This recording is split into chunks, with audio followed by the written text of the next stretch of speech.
What up, chat? So the highlights didn't play as long as they normally do. Just ready to get into it. There we go. How we doing today? Um, couple things. Let me add the Discord link to the top of the stream in the chat as per always. And we'll discuss quickly what happened yesterday with the internet. Um, I'll say my what's ups first. So the Discord link is pinned at the top. Dre, how we doing? Stealing my quotes again. Yellow Curry, welcome in. Congrats on being first. Um, you guys talking about the one-on-one scene. I love it. Mid-range James. What up, yeah, bro? Um, finally caught a stream. Happy to have you in here. AIM World.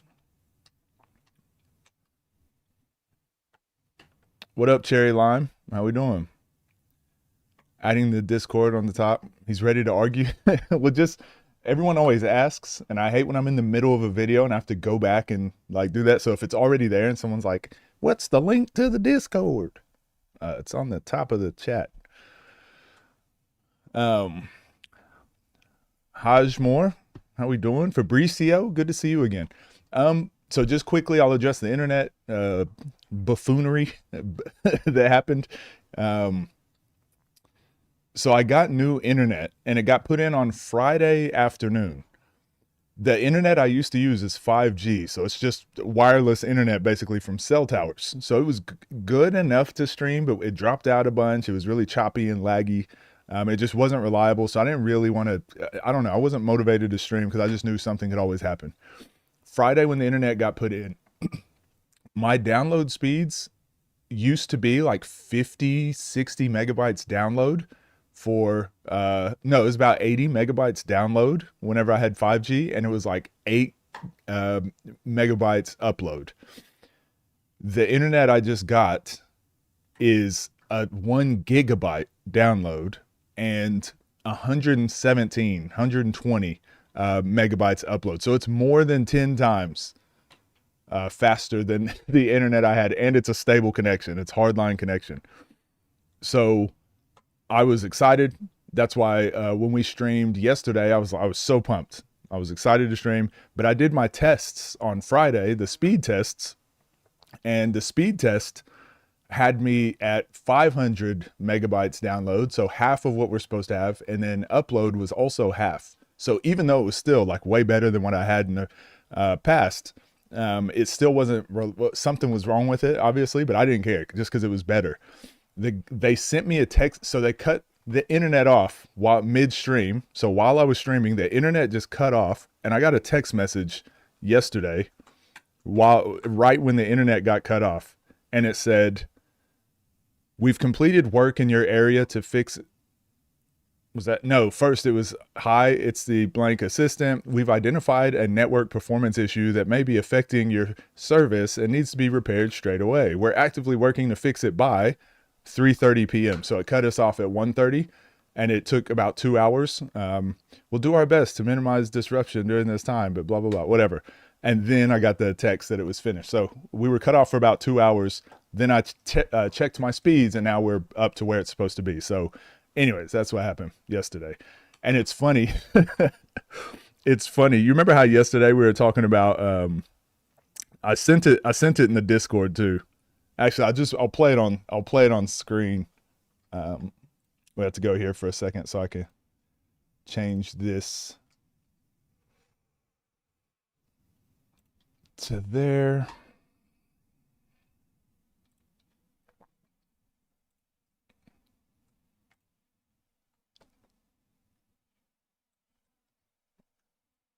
Yeah, you guys should be able to see this. Things through that lens. If you're watching a pay-per-view hoping that it fails, that's not a very enjoyable place to be. I don't think so. I usually expect these types of events to have something go wrong. And as you know, like I'm streaming right now, I assume something's going to happen while I'm streaming. The internet's going to give out, or I'm going to not hit record, or the sound, I'm going to be muted. Something's going to happen. Screwed myself over with that one. When we was talking about TNC champions yesterday, I was like, I'm streaming right now, and who knows that the internet could just go out for whatever reason. It was like an hour later, my internet goes out. So, anyways, I thought it was funny. Had to hop out of stream yesterday. You end up watching one of the Kenny and no, I didn't. Yesterday, internet got cut out, which is what I was talking about. Shout out Freaky B. Absolutely. What up, Ghost? How we doing? On a flight, tuning in. Actually, you can watch this on a flight. Welcome to good internet. What up, Rob? How we doing? Rob, do I need to change any of my settings now that I've got good internet? I've never had hardwired internet. I've always been streaming, even back in the day, off of 5G. So the fact that we have good internet, I can do some more cool things, hopefully. What up, Drilla? Can watch House of Highlights, King of the Court between Nas. I want to watch some. So I've only got 2 videos that I have to watch today. 3 maybe 3 videos. Other than that, we can take requests. Crazy timing. Yeah, that was wild. First time catching a live stream. What up, Moon Talk? How we doing? Welcome in. Scoob, Moneyline. What up, Tay? Everyone, we got the whole crew in here today. We got the whole crew. So today we got to finish this game. This was what I was in the middle of recording. You guys can't see my mouse. Oh yeah. I was in the middle of recording the heavyweight game of the year. So I think it's 41-28 is where it cut out. So we'll finish that. We got like 10 minutes left. Yo, Fabricio, thanks for becoming a member. We've got a heavyweight game of the year. That's going to be like 5 minutes left. Then we got Chris Duval. Is it not Chris? Chris Lykes and Trayvon Duval. My bad. Chris Lykes, Trayvon Duval. It's a 3-on-3 on Ball is Life. And then other than that, I didn't have. Oh, there was the new Nesco video just dropped from Pure One, so I'm happy to watch that one too. That was a good game. So I want to watch those 3, and after that, we can watch whatever. What up, MP? How we doing? The Rob video questionable, not gonna lie. I just put it here because there was 2 videos on Frigga's channel I wanted to watch. I just added it as like a bonus just to have if we ran out of time. I wanted to watch the other one first though, the NBA player versus 30 people. Was that one good? King of the Court with Nas was a solid video. Okay, we could check it out. Mike Harden, recent 1v1. I haven't seen that either. So one thing I'm also trying to do, I'm trying to be careful of ABC Crew, B. Ellis, Cell, Millie. I guess I that was really redundant to say ABC Crew and then say all their names. I'm trying not to react necessarily to the exact same games they are. Sometimes it's just going to happen, right? I'll do a breakdown, but that means you guys are watching the original game. Then you're probably watching B. Ellis do the reaction. Then you're watching me do an hour-long breakdown. It kind of just like, it's just, sometimes I don't think we need all 3. So I think that they will typically do like the newer games that come out. So for me, what I'm trying to do is not necessarily just constantly break down the same ones that have already been fed through 3 times. So if it's a good enough game, or if it's one that is going to add a lot of value breaking it down, I'll do that. But if it's just you guys wanting me to like the TNC 5-on-5s, I hate to say it, I think they're fun to sit back and watch. I think they're great for that. There's not a lot of basketball to break down. There's just not a lot for me to add to it. So I just don't feel my value. I can really add much value to that. So I'll try to find games that are worth breaking down, that add to the scene, not add to the scene, but like, if I need to learn, like if it's a historic video, you guys are saying the Kenny Chow and Cell video, I need to see Flight. I need to watch some Flight videos, just like get some better understanding of the scene too. So those are the types of videos I'm really looking forward. Rob video mid ain't worth it. Okay, we'll take that one out. You know what? We might as well. We'll just delete it now.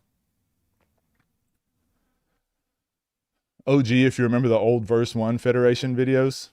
No, it sounds vaguely familiar, but no, I was just not. I did not. When I was playing overseas, believe it or not, and this is why I tell people, like, you got to be, when it comes to like perfecting your craft, you got to be a little bit psychotic about it. I didn't do much of anything. I didn't play video games. I didn't watch YouTube. I didn't watch TV. I just didn't do much. The NBA player one's questionable too. Damn. I was looking forward to seeing those because I always liked Brian Scalabrine. You guys remember the Scallenge? Brian Scalabrine would challenge like normal people and just destroy them. Settings I gave you before should still be good. Better internet just allows you to increase bitrate if you want to, but yours is already solid. Okay. Rob, we're gonna have to have a combo later. I want to look at restreaming too, possibly getting on Twitch and doing dual stream. So if you already know what to do there, hit me up. The more places, the better. The 3-on-3 Ball is Life was fire. I heard it was really good. I can watch on a plane. Technology is getting insane. Well, I try to watch some of the videos when I'm on a plane too. And every once in a while I can pick it up, but I definitely can't do streams. I definitely can't do like anywhere where I can chat. Well, I guess sometime. I guess I haven't tried it that way. I've tried it through Discord. I haven't tried it through like a YouTube live stream. That's crazy.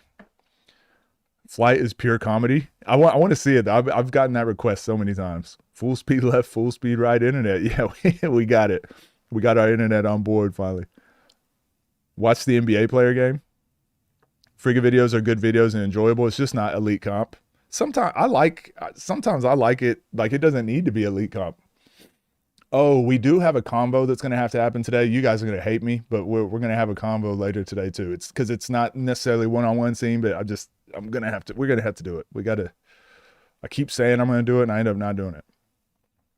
Player ranking system, but can't remember how they did it. Very fun watches. Okay, we'll if we have time, we'll check those out. No, Baby Durant. That's exactly what I was about to talk about. So we're doing that later today. So we're going to do that when we come back from our break later. We're having that conversation. I've got more material. I've been sending myself videos and got more material to talk about. Costa Kufis, yeah, it's that one. I kind of want to finish this. Let's get into this heavyweight game of the year real quick. Just to finish this video off. Riverside has automatically transcribed accents. Gross. Learn American, buddy. Learn English. This crap. You know what's crazy in this game? All right, so this is where we finished off yesterday. So we'll just finish this. I'm not even gonna do my what's up, gang. Hope you're doing well, because we've already done that in this video. Let's see. Have you ever watched B. Ellis versus Will? Oh, so when I first started reacting, breaking down videos, that was one of the first ones I saw. I didn't even finish it because I wasn't sold on the 1v1 scene yet. So I'd like watched, I think we watched like, I watched it like halfway through and then I was like, yeah, I'm not going to finish this. And everyone's like, whoa, you missed the best part. And I was like, damn, all right. So that's another one I have to go back. Didn't they play 3 times? Wasn't it like a trilogy? So I need to go watch all of those, get like the full context. How will the 1v1 scene affect LeBron's legacy?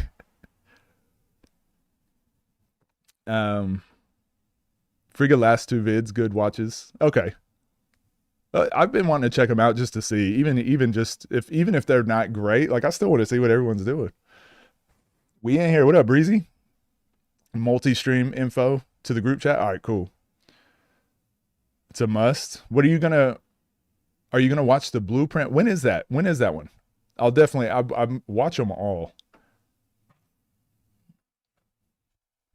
It was 2 games. Oh, it was just 2. Okay, I thought they played 3 for some reason. All right, let's finish this video real quick. This is going to take us like 10 minutes, and then we'll move on for today.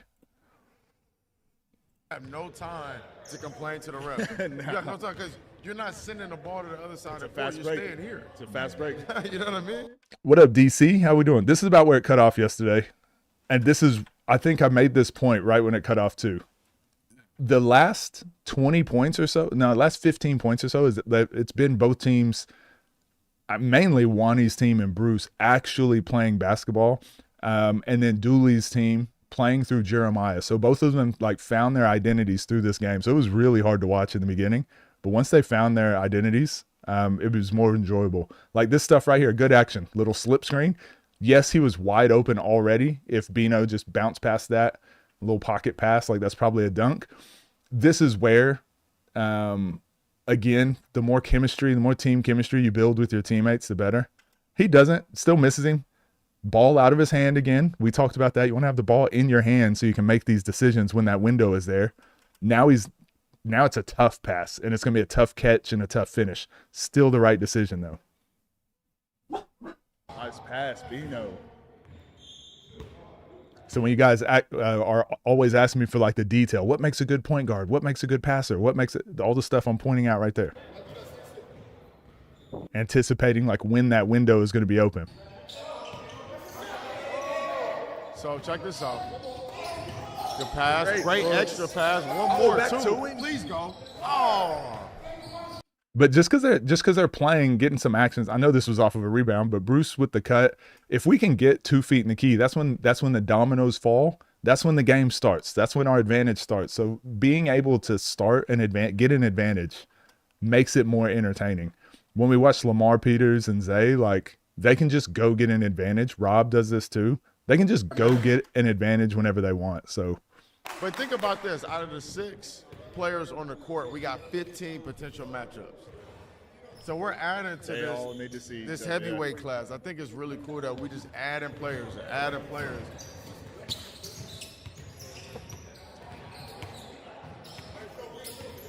Same move? No, different. Walk him down. Oh, good space. Dooley with. This is nice. Damn, this is nice. Just this whole thing. It's like poetry. This little bump right here, this is something Nas does really well. But this little bump fade, like there's just no way you can contest that. And that's a layup for Dooley. Sorry, my dog's going crazy. Hold on. Hollis. You called it. That matchup need to happen. Need to see it. Wani and Dooley. I know Torres is tall. So remember this move that Dooley did? It's funny how it feels like I just was breaking this down today, but it was yesterday. But Dooley had this same move he keeps going to. It's like a right to left fake, and then the quick anchor step through the legs going to the left, similar to what Nas does right here. He's just not as strong as Nas to where this angle is good enough for Nas to get all the way to the basket. Also, Dooley's foot doesn't fully get by Wani's foot. So he can clean this up a little bit, but this is still pretty elite. Like, because now he gets into his chest, and now it's that 0.5 seconds of freedom we always talk about. And now you get to redrive. Look, this is a perfect, we never get this camera angle whenever we're talking about this. But Dooley now, I'll get my pen out so you guys don't complain. Dooley now is in an athletic stance, and he's got separation between him and the defender. The defender has to make a decision. Do you let him just get on balance and shoot the three? Do you close out and force him to his strong hand? Do you force him into the help to his weak hand? It's like a really quick decision you have to make. The more you can do that on offense, put them in this scenario, more successful you are. Again, this is a Lamar Peters special. And because he doesn't close out, Wani chose to back off and force him right. Dooley gets into a Rob shot, in range, on balance, and open. Oh, that's feeling. Just good.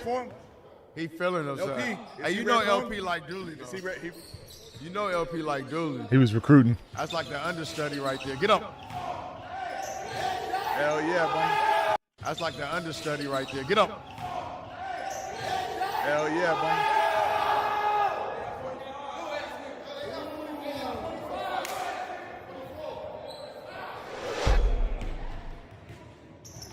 Yeah, they're playing through Jeremiah. I like this. Now they get, hell of a pickup. They're playing basketball now. They finally found an identity. And sometimes, like, instead of going straight into a pick and roll, just this little pass here forces the defense just have to deal with something. Okay, now we get a little bit of a closeout. So now when this screen happens, a little bit more of an angle. So now there's a little bit of a closeout. Wani and Dooley now. Dooley takes advantage. Full speed right. Deals with the help defense on his pickup, plays off 2 feet. That's good basketball, man. This is really good basketball towards the end. I wish the whole game would have been like this.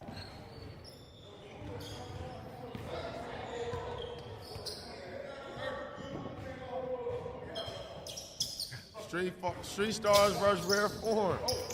2026. Oh, get on it. Ref, you got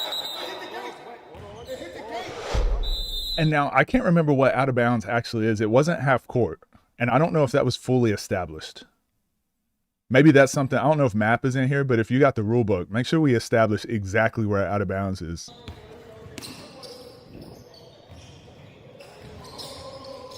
Because every court is different.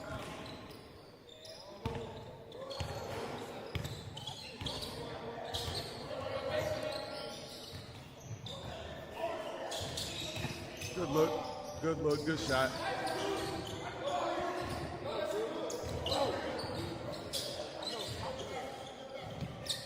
Damn. Oh, had him. Really good peel switch by Bino here again. You don't want to give up a straight line drive like this, but Bruce always does a really good job. Just once, if you can see, again, we don't have a good angle, but as a defender, if you can see both shoulders of the offensive player on the drive, that's a straight line drive. Your rotation has to click right then. You can't think like, oh, maybe he gets back in front, maybe. If you see both their shoulders, like if the defense isn't even in front of one of their shoulders, if you can see both, you sprint over and take it away. Bruce does this probably quicker than anyone else on the scene. He just goes and takes his defense, and then Bino does a great job recognizing like, I've got to take next, rather than being selfish, like, no, I got to go stop my player. And now you've kind of eliminated their advantage. This is just really good basketball all around we're seeing. Off the corner. Yeah. They never backdoor. Yeah, so Bronny's obviously caught standing still. Jeremiah. I'm going to try to do a better job calling him Jeremiah. But they haven't been playing high-level basketball this whole time. So now that they're playing high-level defense, it's like the offense wasn't ready. And it's like, that's why you always want to be the one setting the tone. You always want to play high-level offense or high-level defense, because once the other person like lifts to that level, you don't want to get caught like 3 or 4 possessions wasted because you weren't ready. Dooley had Good peel by Bino. Yeah, that was Who helped? smart. Was that Bruce? Bruce helped. What up, Lino? And typically you don't help from corner, but for Bino, as you say, do that peel switch. I always coach that for guys who don't shoot the mid-range and don't all the way finish at the basket. Yeah. You know? You shoot threes, like we can press up, run you off that three. Sometimes peeling off that. Oh, okay. Really good example here. Here's another saying that I use all the time, but for some reason, this game has given us a really good couple angles. I always say move them off, get them off your line or get them off their line, either one. And this is what I mean by this. So Dooley's moves, it's not pre-rehearsed moves for the sake of, maybe it is, but Dooley used to be really bad at just doing moves for the sake of doing it. One thing he's gotten better at is doing a move to get a reaction from the defense, and then he takes that advantage. He doesn't necessarily do it here, but look how he gets Bruce off his line. So Bruce is playing good defense, active defense. They're both in like neutral. No one has an advantage here, but Dooley fakes the full speed right and then stops. Okay, so this is why I say full speed right, full speed left. Like if you get to that spot where Dooley just did as quick as you can, well, Bruce has to move over to that spot. Dooley gets back on balance, and honestly, he has full speed left right now, right? You see how he moved Bruce off his line? Like, look at all this space to attack. And I think, again, your legs get tired. It's really tough to split second this and get it perfect every single time. But this is the game you want to be playing if you're trying to get to the basket, especially with help defense. These are the split second gaps, the split second advantages you want to attack. And then Dooley decides to cross back to the left. And he had him. And Bruce is here. Bruce attacks the dribble, which he should, but Dooley had him going left. He still has him going left. And now Bruce gets back to advantage. He's now in advantage, right? Dooley's in disadvantage. Shoulders turned towards the sideline. Bruce with a hand on his hip. Bruce recovered really quickly. So when I always say Lou Dort, when you're practicing, when you're training, always pretend that you're going against Lou Dort, okay? Always pretend you're going against someone like a Bruce. If you don't take your advantage, so if let's imagine you're doing a cone drill, boom, get on balance. If you got to go. That's what Nas does. He just goes now, right? If you don't, and you're playing someone like a Bruce, like you lost your advantage. Like your advantage is lost now. I took one extra dribble and now I'm in disadvantage. You just don't get an opportunity to really attack really good defenders often. So when you get them, you just got to go. Okay, Colin. He's chased down quite a few rebounds today.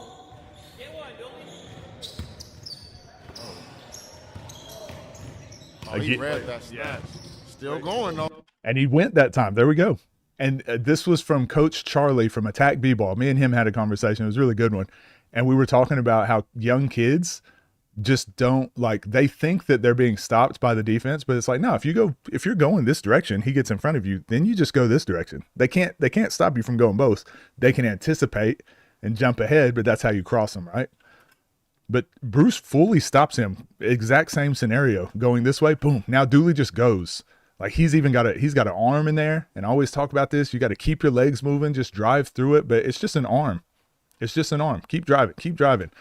This is a great drive by Dooley. This is the exact thing he should have done the last time, right? This is awesome. And this is where Dooley's improved a ton. I don't know how you guard someone that's willing to just play like that and drive that effective, and they can just pull up whenever. And the lead score.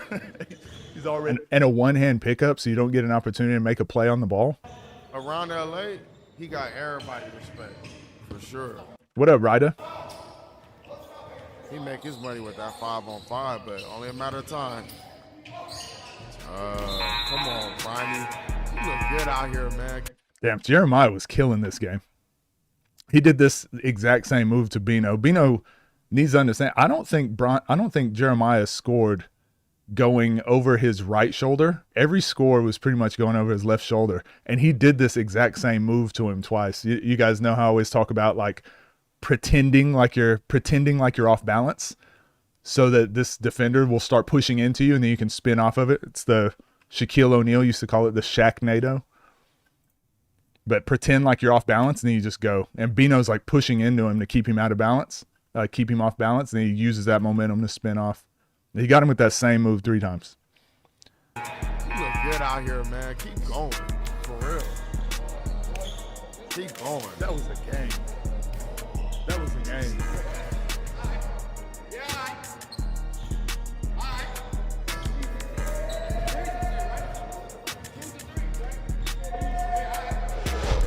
Hey, yo, that's the game, man. Final score was 51-41. Colin, Bron, a.k.a. Jeremiah, and Dooley got the win. I really, really enjoy watching this game. I think that a lot of times we have, like, some bigs, and they usually have to guard each other because they usually always have 2 smaller guards. This time, they was all able to play their game. They could switch. They could do whatever they wanted.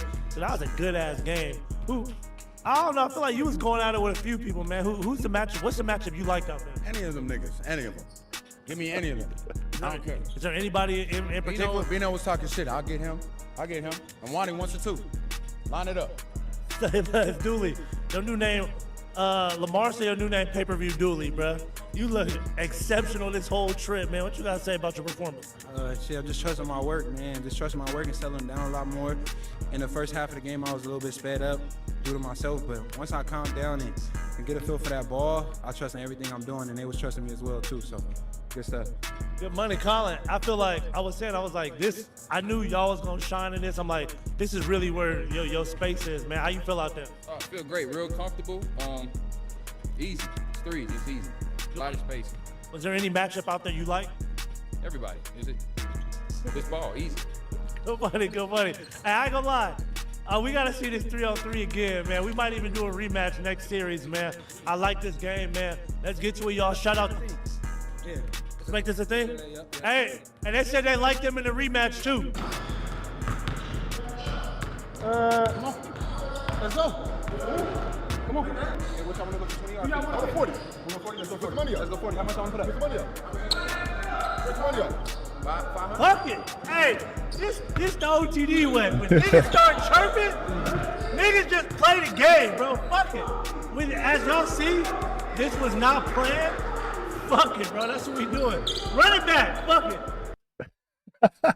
I didn't know if I was going to be able to talk about this, but that's why I like this video. They did. They lined it up. They all put money on it, and they ran it back straight away. Yo, Scrappy, thanks for subbing, man. Yeah, they lined it up straight away, so that you can see everyone's warmed up. There's supposed to be another game after this, and they just ran it back straight away. So this was dope. It was pretty cool. But yeah, anyways, let me know what you guys saw of the game, and we'll see you in the next one. Yeah, that game was pretty good. I wish it would have just started off like that. Again, when you're playing with new players, like, you got to figure out the chemistry. So I would like to see more consistent teams in the threes, the twos, all the team settings.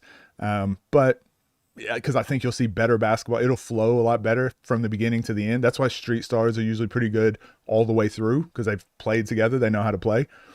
So I think more consistent teams would make it more entertaining. I think it'd be easier to like start watching the videos, but also this was just dope.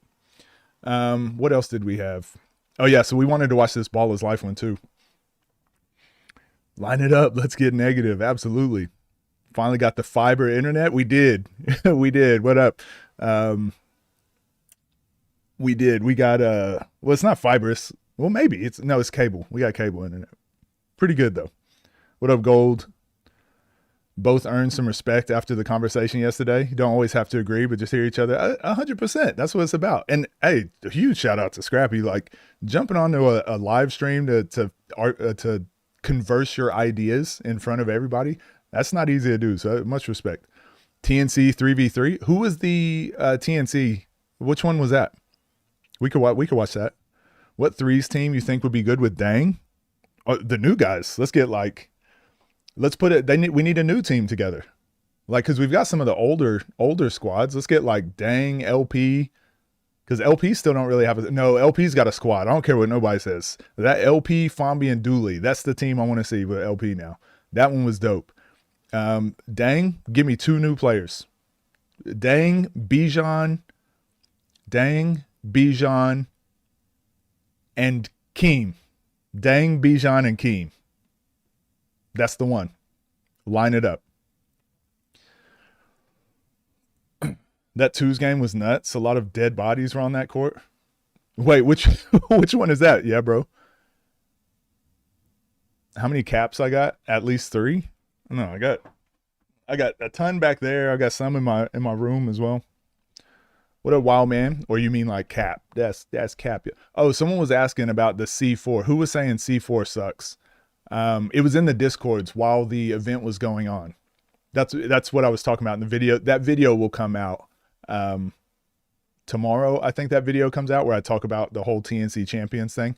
But in the Discords, it was funny. Like whatever was happening in that very moment, that was the new narrative going out on the player. So it was like, Boog sucks. Whoa, Boog is goated. It's like, Moon sucks. C4 sucks. Fombi would destroy C4. It's just comedy. Nas and Dang should be a team with someone else. Well, Nas, I feel like Nas, Nitty. Who else is usually on that team? Bino? Nas, Nitty, and Bino was a really good 3. Chris Lykes, yeah, he can. We did a breakdown on our other channel, I think it was. LP main teammate should be Fombi and Nesco. Yeah, I could see that. I was trying to remember if we did. That Ball is Life game was LP, Nesco, and Bino. That's right. Who you got, C4 or Bijan? Jeez, I don't. That's the interesting thing. I said this yesterday. We're getting to the point where anybody can win now.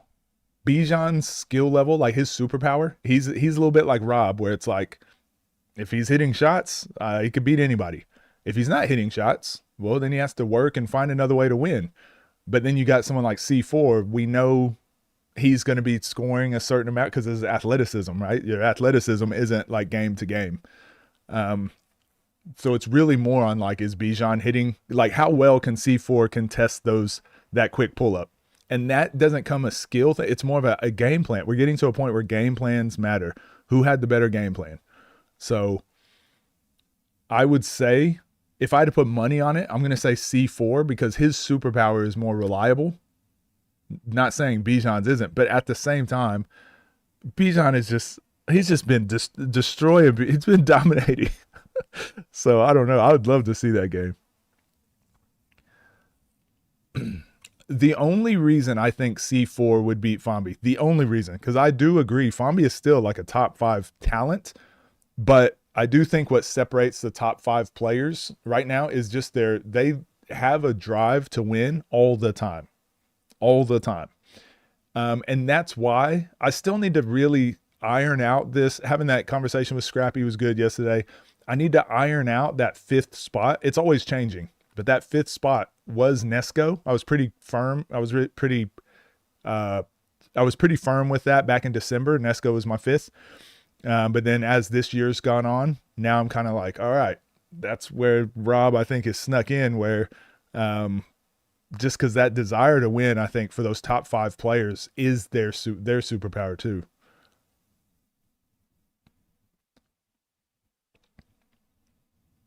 I don't know. I got to iron that out a little bit better. I heard Chuck is back on the scene after finishing. Oh, dope. That'd be cool. Is he graduated, or does he still have more years in college? Nitty, Bino, and Left Hand Dom. It's so funny. Everyone tries to post up Left Hand Dom. It just never happens. Yeah, I wish Nas had a more, I wish he had a more consistent team too. A shooter and physically dominant. Yeah, and he can get his shot off. It's crazy. I don't know. That'd be an interesting game to watch.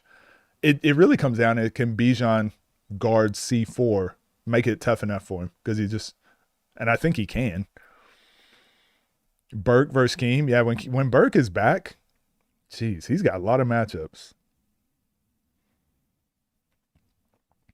They need to scout college upperclassmen. 100%. 100%. 100%. Let's get into this Ball is Life game.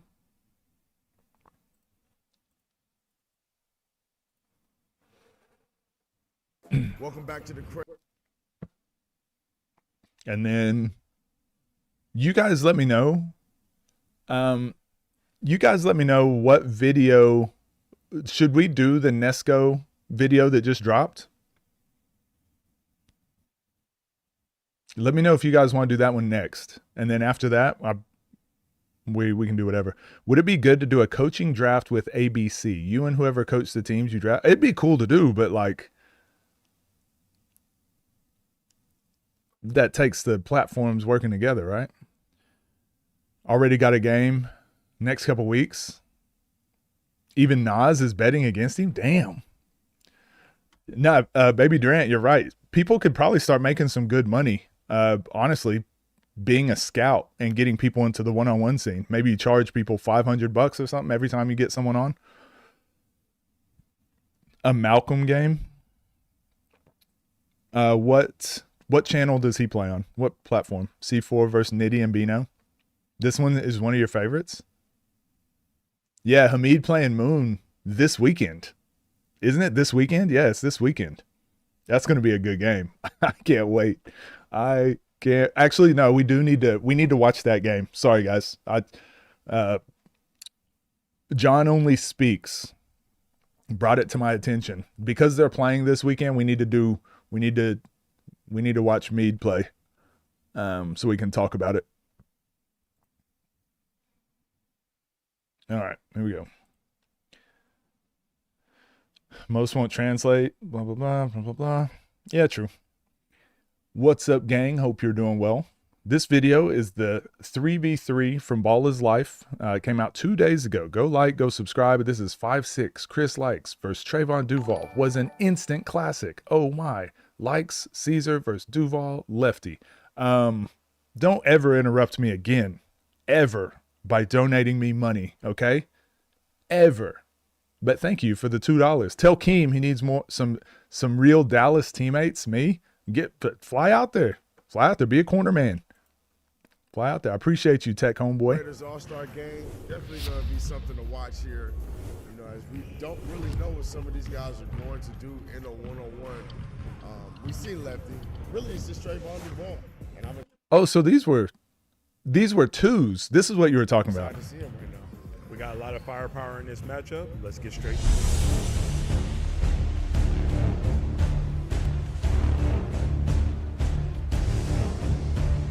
It's feel like Game of Thrones. Yeah, right now we have Team Duval versus Team LP. I'm excited. Ooh. I'm excited for. Hey, Caesar moving. What did we just talk about with Bino? Move them off their line. That's this in and out, right? So right now they're in neutral. Boom, in and out. Moved him off his line. Shoulders can see the backboard. Straight line drive. Pew. And even did like another hesitation. And again, Caesar probably does have to do 2 or 3 moves to get a clean drive to the basket against someone as athletic as Trey Duval. Here's All-Stars season number 4, The Chosen. Chris coming off of a disappointing loss against left-hand Dom, and Caesar has been on a little bit of a tear after his 1v1 matchup against Hezzy God. Then you got Trayvon Duval been coming on real strong lately, showing his whole bag off. I don't care. I don't care. You guys are going to hate me, but I don't care. I am always going to appreciate a left-handed hook pass on the money. Always. I don't know if y'all know how hard that is. So when I see this, I'm like, oh yeah, this guy hoops. This guy hoops. He matched up against Uncle Scoob. He was a little disappointed about that loss, but this is a good team. This comes down to He hasn't got out second gear yet though either. there's a side discrepancy here, but 2-on-2 is really just about hustling. Early in this game, we got Trayvon Duval with a big three. Damn, I just realized the size difference. Look at Chris Lykes and Caesar. What the hell? This should not be fair. It's really just about hustling. Early in this game, we got Trayvon Duval with a big three-point shot. Ooh, lefty with a smooth. Let lefty. Which way should we force him, do you think? If you were guarding lefty, which way would you force him? I have an idea. Last game of day 2. Who's gonna get it? Shout out to Tricky, getting downhill. Caesar hanging on for dear life, and then look at look at Trey. He's just like coasting. One hand pickup. Look like he's doing a workout. Gotta get stops. This might get ugly. There's no secrets. Caesar's got to be better defensively. He knows it. Oh, that's a good contest, but a rob shot. Trayvon Duval looking tough right now. Jeez. 10-2 lead right now against the undersized opponent, but it don't matter. Lefty. Forced him left. Left it long. Caesar. Ooh. Good shot.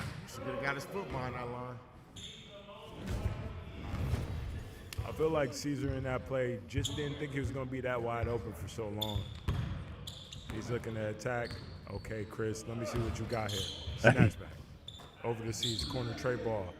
Oh yeah, you got to let those fly. Hey, if you're an undersized player, I'm telling you, any daylight where you do have a rob shot in range, open on balance, every time you have it, take it. You have to take it. You don't get to just play around and be like, oh, shoot it later. I'll take a contested one later. Naturally, really athletically gifted players can do that stuff. If you're undersized, take your rob shots every single time and get good at making those. Because then when you force them to have to come guard that, now you can get downhill. Now you can get into a bag. Now you can do other stuff. That's probably the number one thing for undersized players. Be able to make open shots and be willing to take them. Snatch back. Over to Like this is not a huge closeout, right? Like lefty's in guarding. I don't know why he's so far in the gap. I don't know why he's so far off of Caesar here, but like this is not a huge closeout. That's not a lot of space. That's not a lot of time. Be willing to catch and shoot those at a high percentage. Caesar going right now. Let's go. And that's one thing right now. We talked about it in his matchup. When he's tighter to the 3-point line. Hey, be willing to take open shots. I'm telling you. We talked. This game should not be 10-10 right now. Be willing to take those. I hear a bucket, and that's another bucket right next to him. Oh, those shoes. Right next. Those are nice. Ooh. It's Kobe's? Those are nice. Chris with a deep shot. Tied up the ball game. Yeah. So now look how far out that Trey Duval is guarding Chris Lykes now. Chris with a deep shot. 2 feet above the 3-point line, hand in the shot pocket. Now that he's guarding up here, Tied. now I can use my quickness to just make a little stutter step, get an angle to the basket. That's a lot. You could see that coming right before I paused it, but I had some faith. It felt like the ball was in the air forever.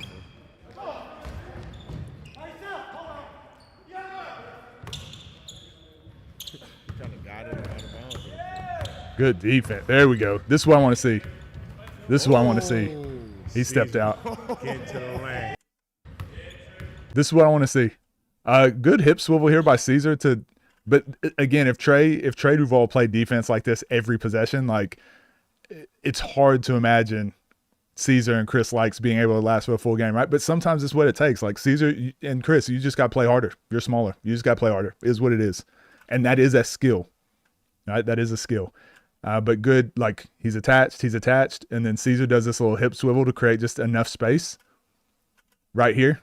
Creates space, gets around him. I do think he stepped out of bounds, but the ref, I guess, let it go because he felt he was getting pushed maybe, or maybe he just didn't see it. I mean, he's right here. He had a perfect angle. He does not give two shits. Oh, man. Hey, this is an exciting matchup.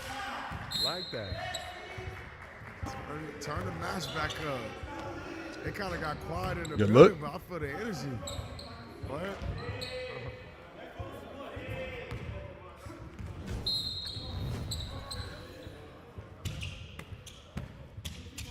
We got 12-12 game right now. Lefty with the rock.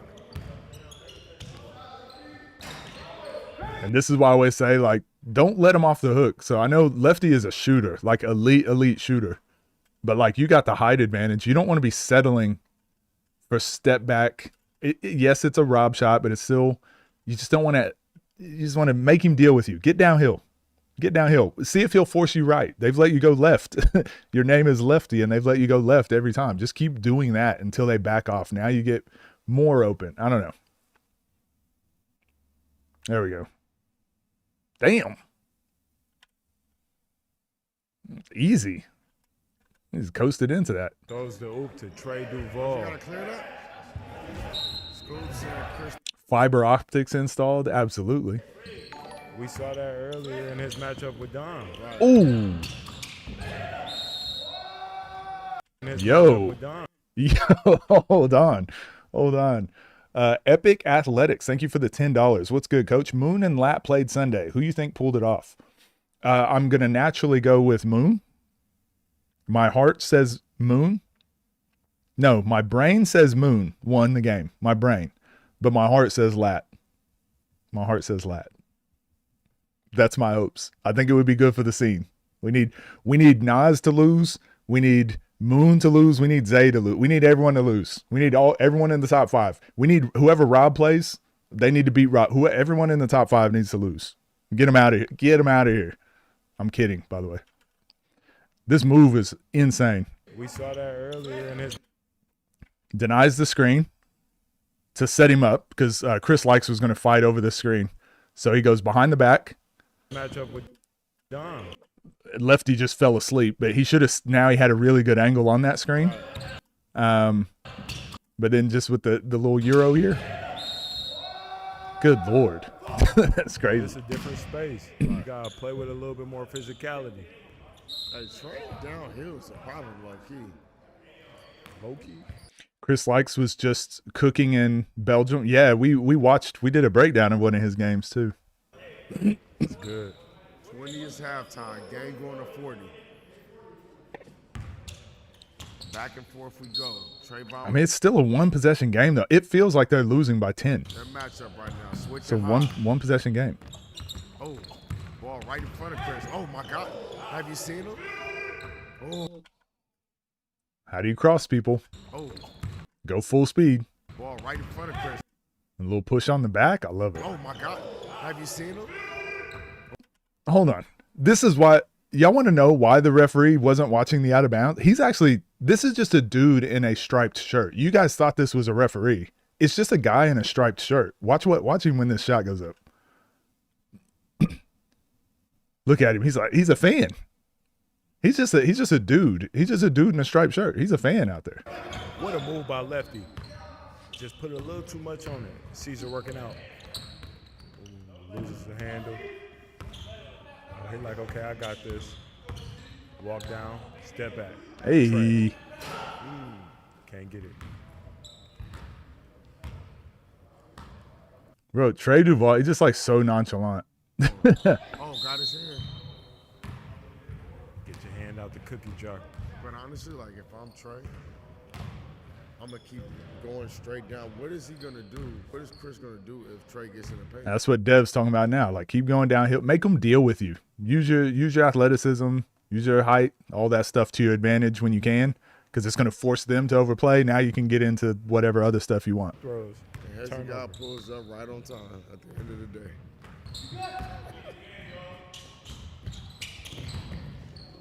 Slippery. Damn.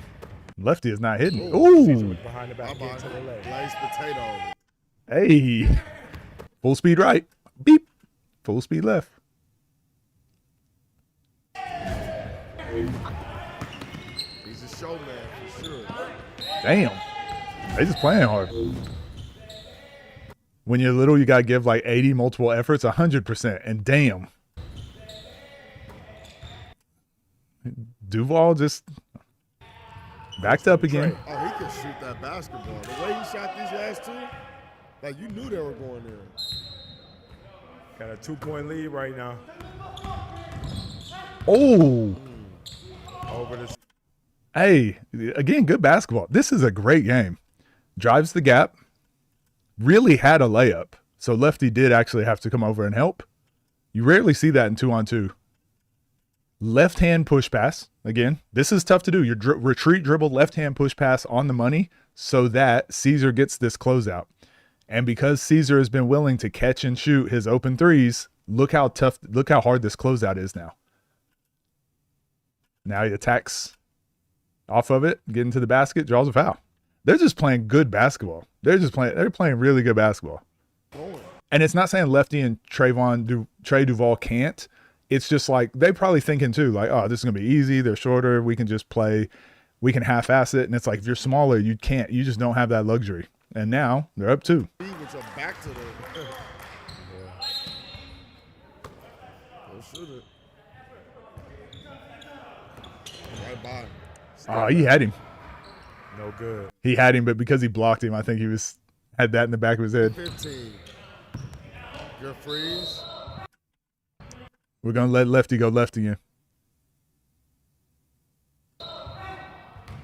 That's still, you'd still want to get to the basket on that, to the backboard, just because, like, again, it's 1 free throw. And if you miss, it's a turnover.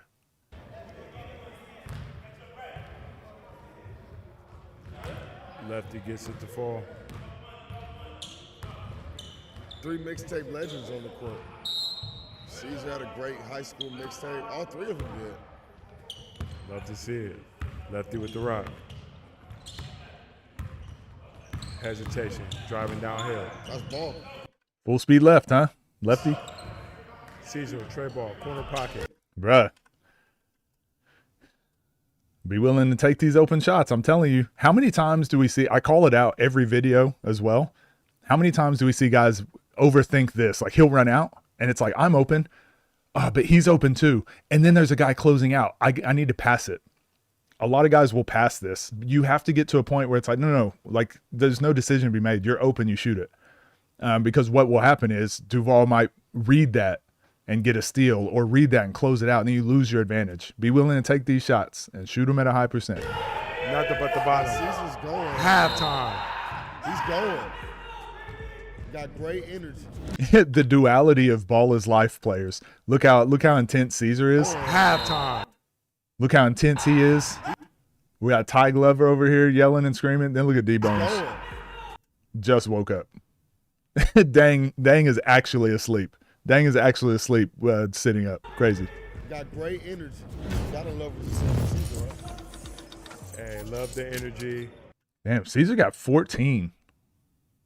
4 rebounds, 2 assists. Chris Lykes 6, 2, and 1. Love this 2v2 team, this matchup. Right now, they're shooting the ball at a high clip, and that's what we really like to see from. Trey Duval is 4 for 5. Holy shit. Lefty's 2 for 8. There you go. Caesar and Chris. 0 for 4 threes when they've got the height advantage. And Trey, they just got to continue to use their size to their advantage. Yeah, no effort, unfortunately. Free throws. Only person really ready for what's going on, in my opinion, is Caesar. I will say this. Bionic just got done working a 22-hour shift at the mill. Yeah, Bionic is always exhausted as well. It's funny. I will say, so this happens a lot in basketball. And one thing I like about the 1v1 space is Trey Duval is an NBA talent. Like that, he was a fringe NBA guy. Like he is that good. Went to Duke, went to freaking Duke. He is that good. But the fact that Chris Lykes, who's not an NBA talent, and that's not a diss on Chris Lykes, just means size, athleticism, all that, right? And Caesar, who isn't an NBA talent or NBA specimen either, they're winning because they're playing so much harder. And people will be like, yeah, but he's just not playing hard. I go, yeah, but maybe that would have got him to the NBA. You know, I'm not saying this is not a Trey Duval thing. This is just more of a, I like this because they're all at the same place right now playing. They're all at the same place. So the guys that come in and don't take it as serious, like the Briscoes, they end up losing. Then you get the guys like the Jerome Randalls who take it so serious, even though it's a 1v1, and they end up winning. So I don't know. I think we're getting to that space where like now you have to take it serious. Everyone's playing so damn hard, and it matters. These are careers now. He's got the most energy on the court, and he's not turning down just because of the scene. You know, so for those watching, wanting to get on the scene, watch the best players and see what they bring to the table. On both ends, too. Facts. We got that. I don't know. I could be wrong about that whole take. You guys let me know. Is Caesar just playing too hard? Maybe Caesar and Chris are just playing too hard, and they're try-hard energy. I don't know.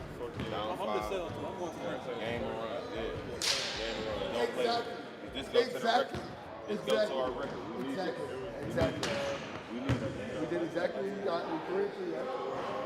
You feel me? We need this stuff. Exactly. We need this. We got a gun? That's right. That shit good too. That shit tastes good. It's fine? Hell yeah. Let's see what Washington's Duval is light drinks. They good. Boy. Is this a commercial? Yeah, that's good promo. Look how you looking at that motherfucker. Ball is. Did y'all fool me into watching a commercial? This is decent. I'm telling you. Come on, y'all. Fuck yeah, Chris, let's go. Go, C's. Even if you just in a gap. Yes, sir. That's that brown shit, baby. Latino power, baby. C's. Latino power, baby. Seize the motherfucking moment, C's. Come on. It's whatever, fool. Seize the moment, C's. We play defense. Do something on the outside. Come on, C's. Water? Now we ain't got no water. We got a Ball is Life energy drink if you want it. Yeah. Lefty? Yeah. Okay. Just gotta bring the fucking energy. That's it. The fuck is just basketball? It's fucking basketball. These is funny, man. All right, we're back to it. Caesar and Chris. Left-handed again. I thought he could have blew by him right there. Kind of a weird catch.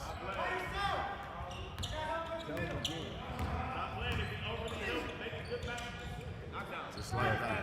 Wide open. There we go. That's good. What's good, Ball is Life fam?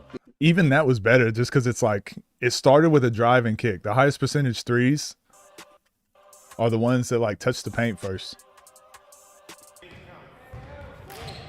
We got Fonby on the side again, being the leader for Team Trayvon Duval. Talking to his guys, saying we need this win. This counts for our series. Don't put smut on our rep.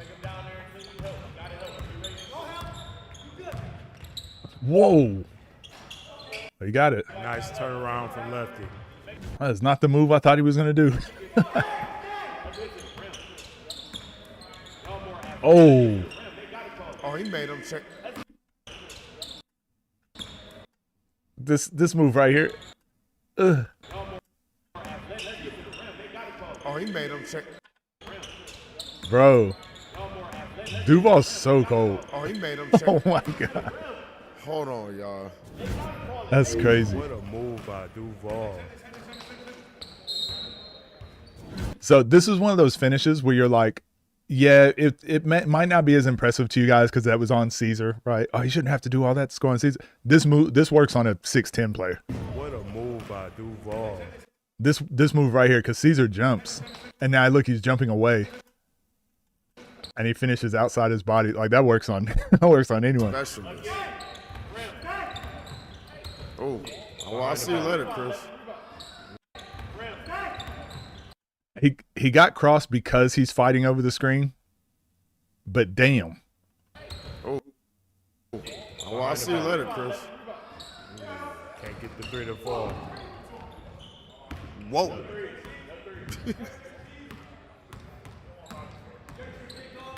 He got them soccer feet. Bye-bye. Ooh, C's just left him in the dust. And he's showing out right now. 10 of 10 accent. I just saw that.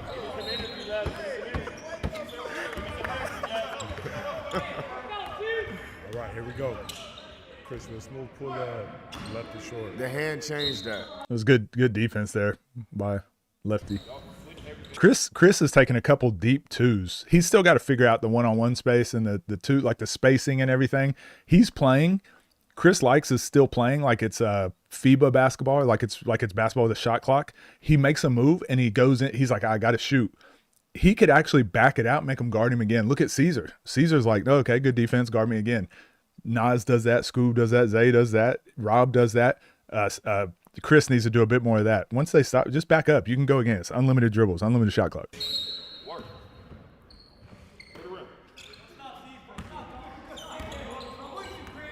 Womby sound like Dan Hurley. Good hand at the end. I want to see his shot. It looks like he shoots. That's an interesting shot. Man, he puts it like right by his ball game right now. Right by his eye. Oh yeah. Oh my gosh.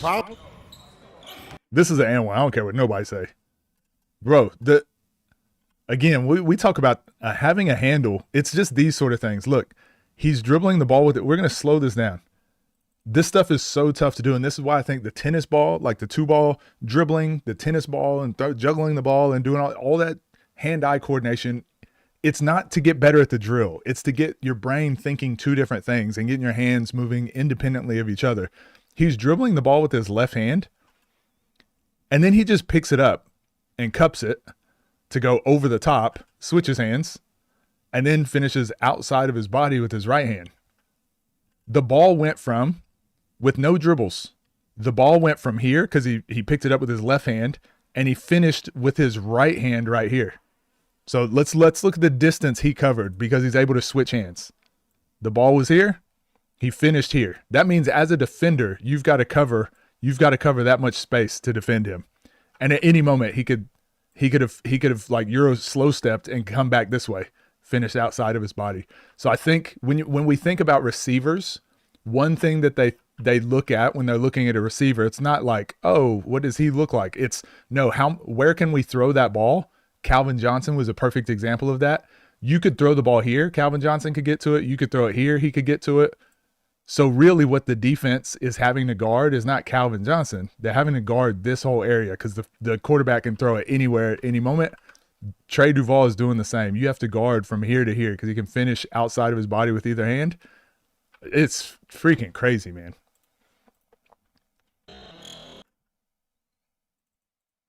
He's a problem downhill. He's a problem downhill. Golly. That was one step, too. 1, 2. Oh, 2 steps. My bad. God damn. That's crazy. That wasn't an L1? So I talked about this with TNC champions, and I said across all platforms, if it's close to an and one, freaking call it. This is an and one. This is a gather. He doesn't dribble again. Okay, foul. Doesn't dribble. That's an and one. I don't care if it's close. Count it from now on. Was it an L1? Oh, okay. Whoa. Oh, okay. Whoa. Man, he's done this.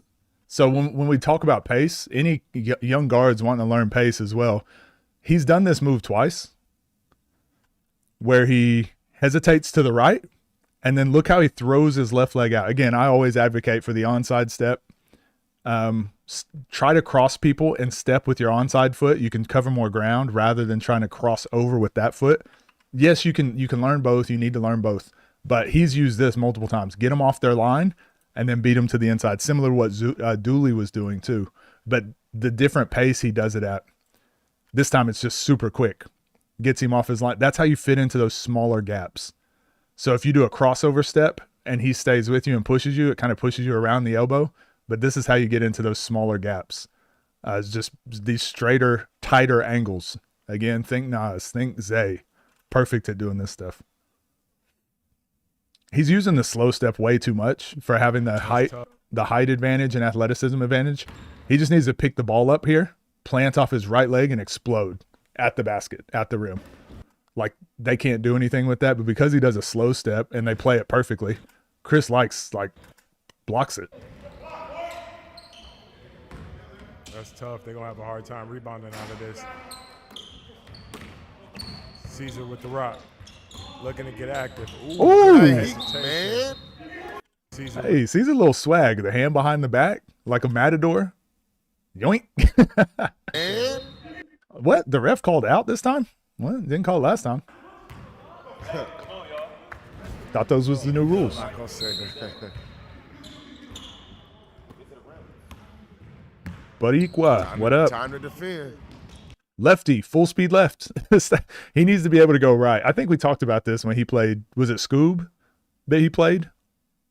Was it Scoob or Bruce? I think he played Scoob. Yeah, got to be able to go right the same way that you drive left.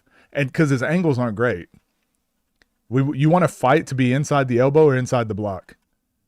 He just keeps jumping from 2 feet outside the key and then letting people contest. That's a weird angle to try to score.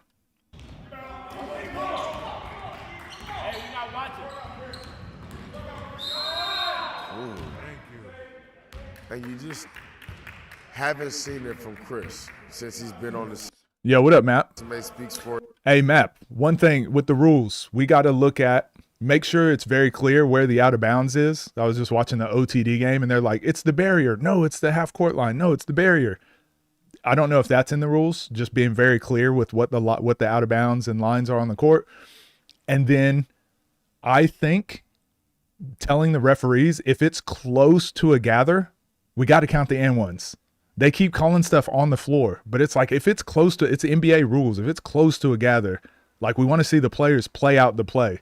Like if you foul, go get the ball. If you foul him, go block him. Don't foul, and the guy's going through his gather and he finishes, and the refs are like on the floor. Anyways, those are the only two things I had.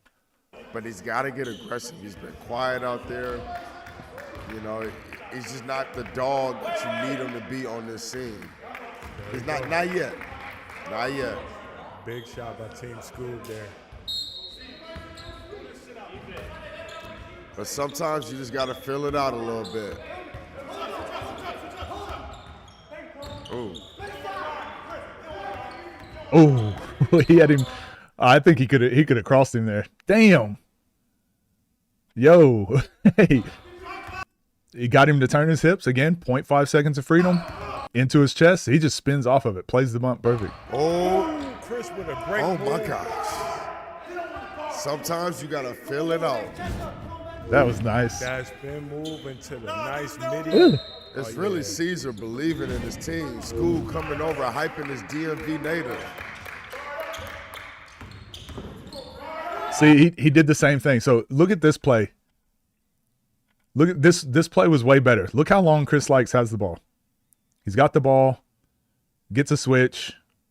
He actually loses the ball here. In a real game, you got to kick that on. You got to move it on. You've held it too long. The help side is loaded up. Like, you got to move it because you lost the ball. But instead, he backs up, guard me again. Gets downhill. This was a great play. And then watch this play. He gets downhill, drives into 2 people and shoots it. Look, lost the ball. Doesn't get good position. Shoots it 1-on-2 and fires. But it's like he was used to... Again, he's just used to 5-on-5 basketball where there's a shot clock and you've got unlimited dribbles. So that's one thing he could do better, but obviously he's cold. Hey, we need to score. Rebound. This is a big shot right here. And I'll tell you. After the shots go up, let's start getting to the glass, please. There we go. 2-possession game now. Yeah. Let's get the second possession. They don't know yet if I'm. After he shoot, rebound. What I want to see more from Team Scoob is they got to keep attacking lefty. Right. The Duval matchup is not good. Caesar with a corner 3. Hey, I'm telling you, see, if you're a small, undersized guard, go watch Caesar, man. And also, how many dribbles was that? Caesar knew exactly what he wanted. One dribble, sprinted out, got his feet set, knocks down the 3. Goddamn. Player of the game. Hey, Caesar turned up right now. I need to hold on. Found my screenshot, y'all. I found my screenshot for this one. Golly. Oh, what are we doing? What are we doing? Player of the game. So turned up right now. Maybe is that a better one?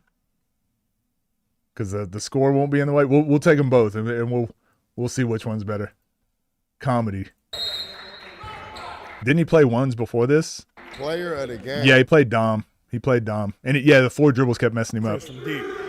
Oh, no good.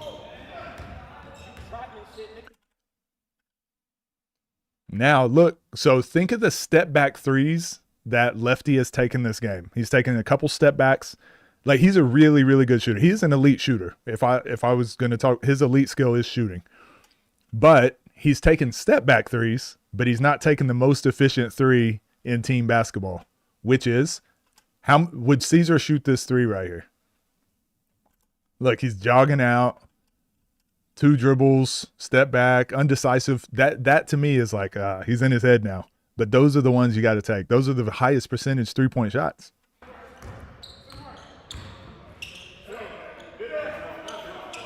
Bye-bye.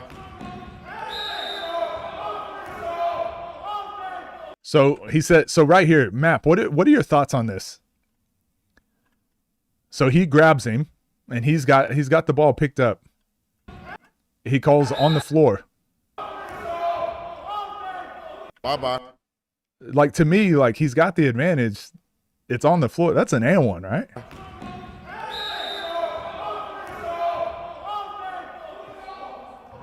You're not getting that one. We got a foul on the floor.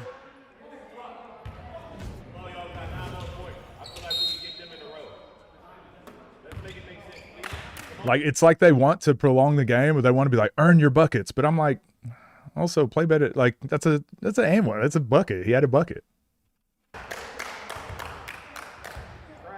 You don't get to decide as a referee, like, I want you to earn it. It's like, no, he did. He had a clear path to the bucket. You fouled him, and he still finished. We want the defense to make a play on the ball. If you foul and they call it, keep playing. If they foul, go, wow, block him. Foul, take his arm. Like, okay, just keep playing. You got to reward the offense, I think.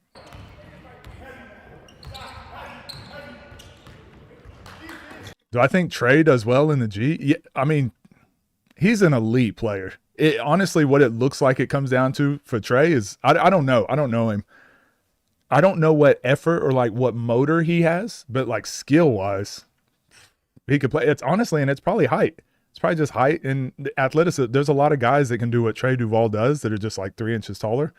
Tackle. Oh, off his foot. But like, yeah, if he's doing that every single play, it's like, okay, so he's a different player. Because I think he's by far the best player on the court. But it's a 1-possession game against Caesar and Chris Lykes. Not saying they're bad players. I'm just saying, like, you would like to see him assert himself and show like why he's the best player on the court, why he doesn't belong in this 2-on-2. Right now, it looks like he belongs. Off Trey foot. Trey foot, yeah. Yep. I like how Trey's been playing up, though. You get a break, it's 2-on-2. Yep. Oh, get a break, it's 2-on-2. Yep. Oh, crossed him. And this is a crossover step, right? I'm not saying they're bad. Just saying they have their moments. But being a small guard, look what Chris Lykes does again. You guys, now you're not going to be able to unsee this. But small guards need to be able to do this. He's got the ball here, so lefty has to make a decision. Where do I want to try to block this ball? Chris Lykes puts the ball here, but then he brings it all the way back around into, let's see where he.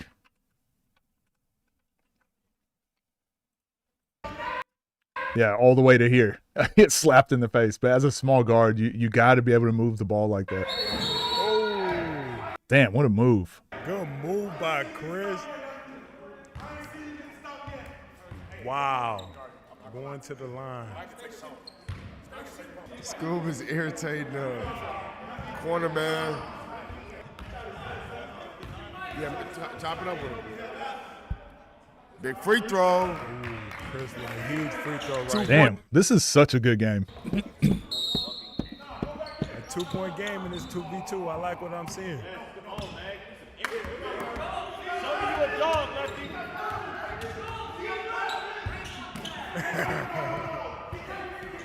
Yo, what up, Castro? Damn, I think he had him. Chris Lykes is he's second guessing himself a lot after he got blocked by Duval, but he's got to be able to go score these. This was a great split. Damn, what a good split of the screen. And he's inside the block. I think he's got to jump into Trey's chest, and then finish with the ball outside. But second guesses, which is fine. Creates a closeout for Caesar. Damn, creates a closeout for him. Lefty can't guard him. Damn, what a play, man. They're just having to work so damn hard. 2 feet in the key. Ooh. Created a closeout. Lefty 2 feet in the can't key. guard. Man, left-handed hook pass on the money, on target. Ready to shoot. Fingers on the seams. Wait, hold on. Lefty can't guard him. Lefty can't guard him. Wow. They're blowing right by him. What a game we have, folks. Corner man, school, talking them through it. Wow.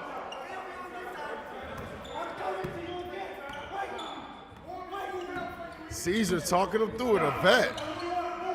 Ooh. Oh! Damn. So now I say this a lot too, right?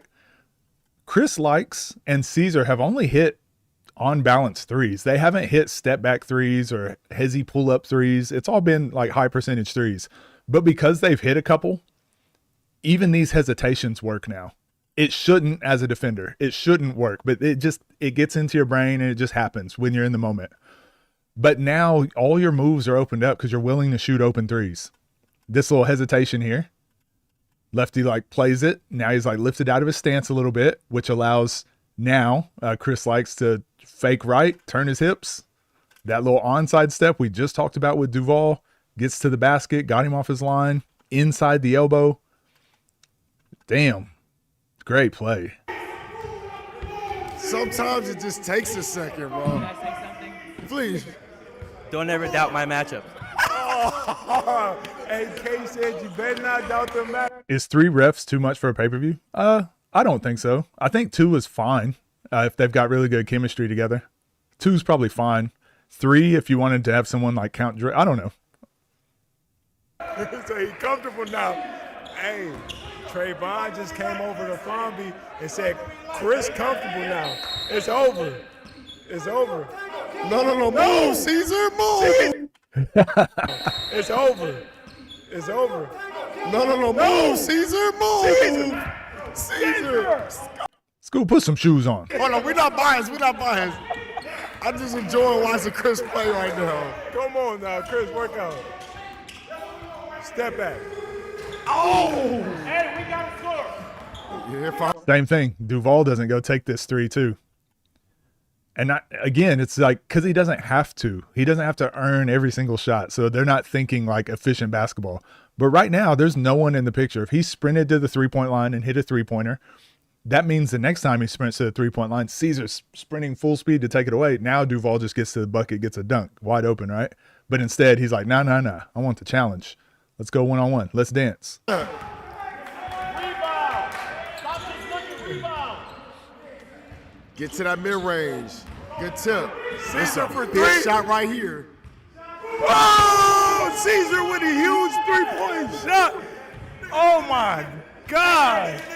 So instead of taking the, and again, I'll be very clear. There is some showmanship involved in 1-on-1, 2-on-2, 3-on-3. So sometimes taking the challenge is a part of it too. I'm not saying like these guys suck because they're just not playing efficient, hyper efficient basketball all the time. But sometimes you got to win games, right? Winning is important. And right here, a contested pull up, mid-range jump shot, not very efficient, but you give up again, another most efficient 3-point shot or most efficient shot in 2-on-2, 3-on-3 basketball. Damn. Oh, Caesar with a huge 3-point shot. Oh my God.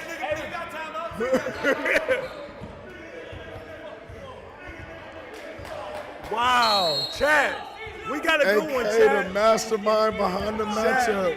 We got a good one. Yeah, the hitch in the The shot. whole gym up. Chris, pull up. Oh!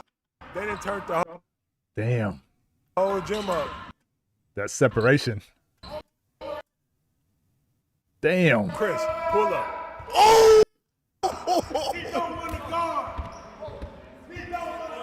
Team School up 7 points. This is all lefty. Bomb Damn. is disgusting Timeout right being now. called. Timeout on the play. Y'all not playing hard. Come on, man.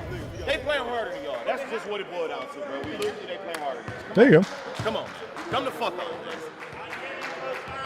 Come on, man. Bombi said it better than I could. Come on. You gotta get Boris. I apologize, man. Shit. No, don't worry. Fuck, man. Come on, man. They got the miss to get rebounds. But and see, he's like, they haven't missed. They're not missing shots. It's like, yeah, but they're taking really good shots. Yeah, I'm watching this and I'm not thinking like, man, Caesar and Chris are just hitting everything. I'm like, they're just shooting high percentage shots. Now I do think Trey and Lefty, if they played higher IQ, higher motor, can take away a lot more of those shots. But like, I mean, we're in a space now where all of these guys are so talented. If you keep giving them wide open threes, like they're going to make more than they miss. They're going to go 8 for 10, 7 out of 10. So, like, you gotta buckle down. Nigga, we'll never not get a rebound. Yeah. Not get a rebound. No, they're not. If you space out to the corner, they're not going to double. They're not going to double. That brown price shit. What are the reasons Trey and Lefty aren't trying to get post touches? Well, they're guards and they're one-on-one players. They probably don't post much. And that's something I find all the time when I'm coaching players. I teach everyone how to post up. I teach everyone how to face up. I teach everyone how to do every skill, because in a game, if you're a point guard and you go post up, you're not going to be posting up their 5-man. You're posting up another guard. So we want to always be able to use every advantage we have. And I just feel like too long of traditional coaches, like old school traditional coaching, has been like, you're a 5-man, so you do 5-man stuff. You're a point guard, you do point guard stuff. And it's like, yeah, you can do that at times, but I think if everyone needs to be able to do everything. Most players haven't been taught how to do everything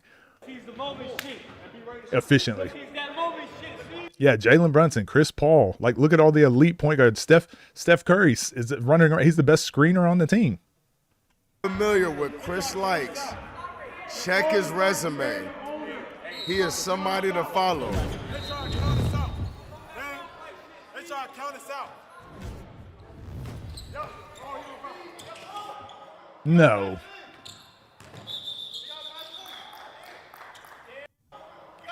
Oh, they got to pass it in. Okay. I was wondering what happened.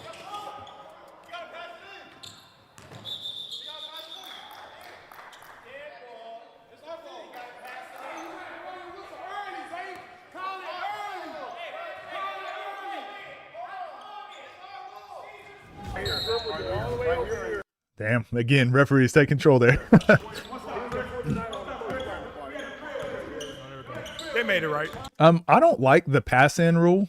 I hate pass in on 2-on-2 and 3-on-3. I'd rather check up because, again, you guys know me. I'm a stickler for rules and how I can, because I'm trying to win. How can we cheat this? The reason I hate pass ins in 2-on-2 is like Caesar could just go double team Trey Duval. They could just go double team Trey Duval right now, and Lefty can't do anything because it's pass in. Right? I hate pass in. Just check up. Or ref can throw it in like they do in the ones. They made it right. Trayvon getting downhill. Foul. He got to stop doing the slow step. Wow. Slow step works really well when you have someone that's like trying to chase down and block your shot. It doesn't work as well when people stay attached to you and play physical. And as you should. Caesar with the ball. Up top, being pressured. Been scoring all game, and nothing changed. And, you know, the crazy thing here, Duval's actually playing good defense. It's just like Caesar, they're confident, they're feeling good. You have to guard them above the three because they've been hitting threes, even though technically they haven't been hitting them off the dribble. But it's just in the back of your mind. You don't want to lose on a crazy three-point shot, so he's playing physical. Okay, I'm going to play hard now. Even look at this, even here, he's like, I'm chilling. This is nothing. This is easy. But then you look at Caesar's face.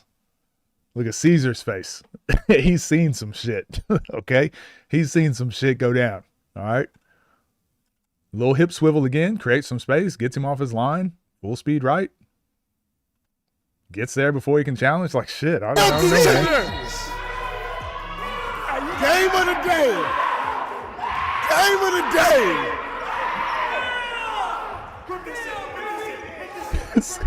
Scoop always trying to hype up Caesar. Remember when he was like, say the N-word, say the N-word.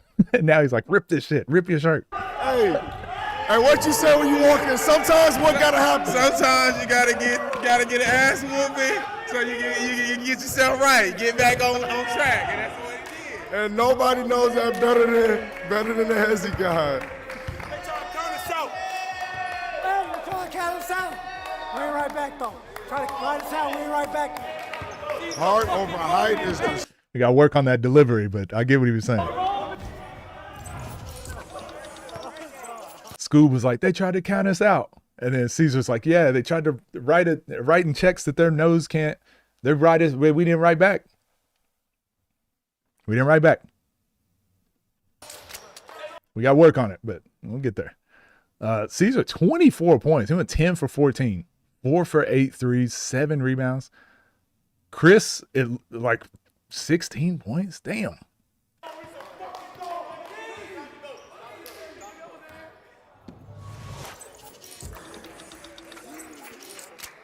Trey, 21, 8 for 12. He played really well. He was just hitting tough shots. 8 for 12. Man, Lefty, 4 for 14. 1 for 6 threes. Yeah. Yikes. Defensively, they were not great and just not taking efficient shots.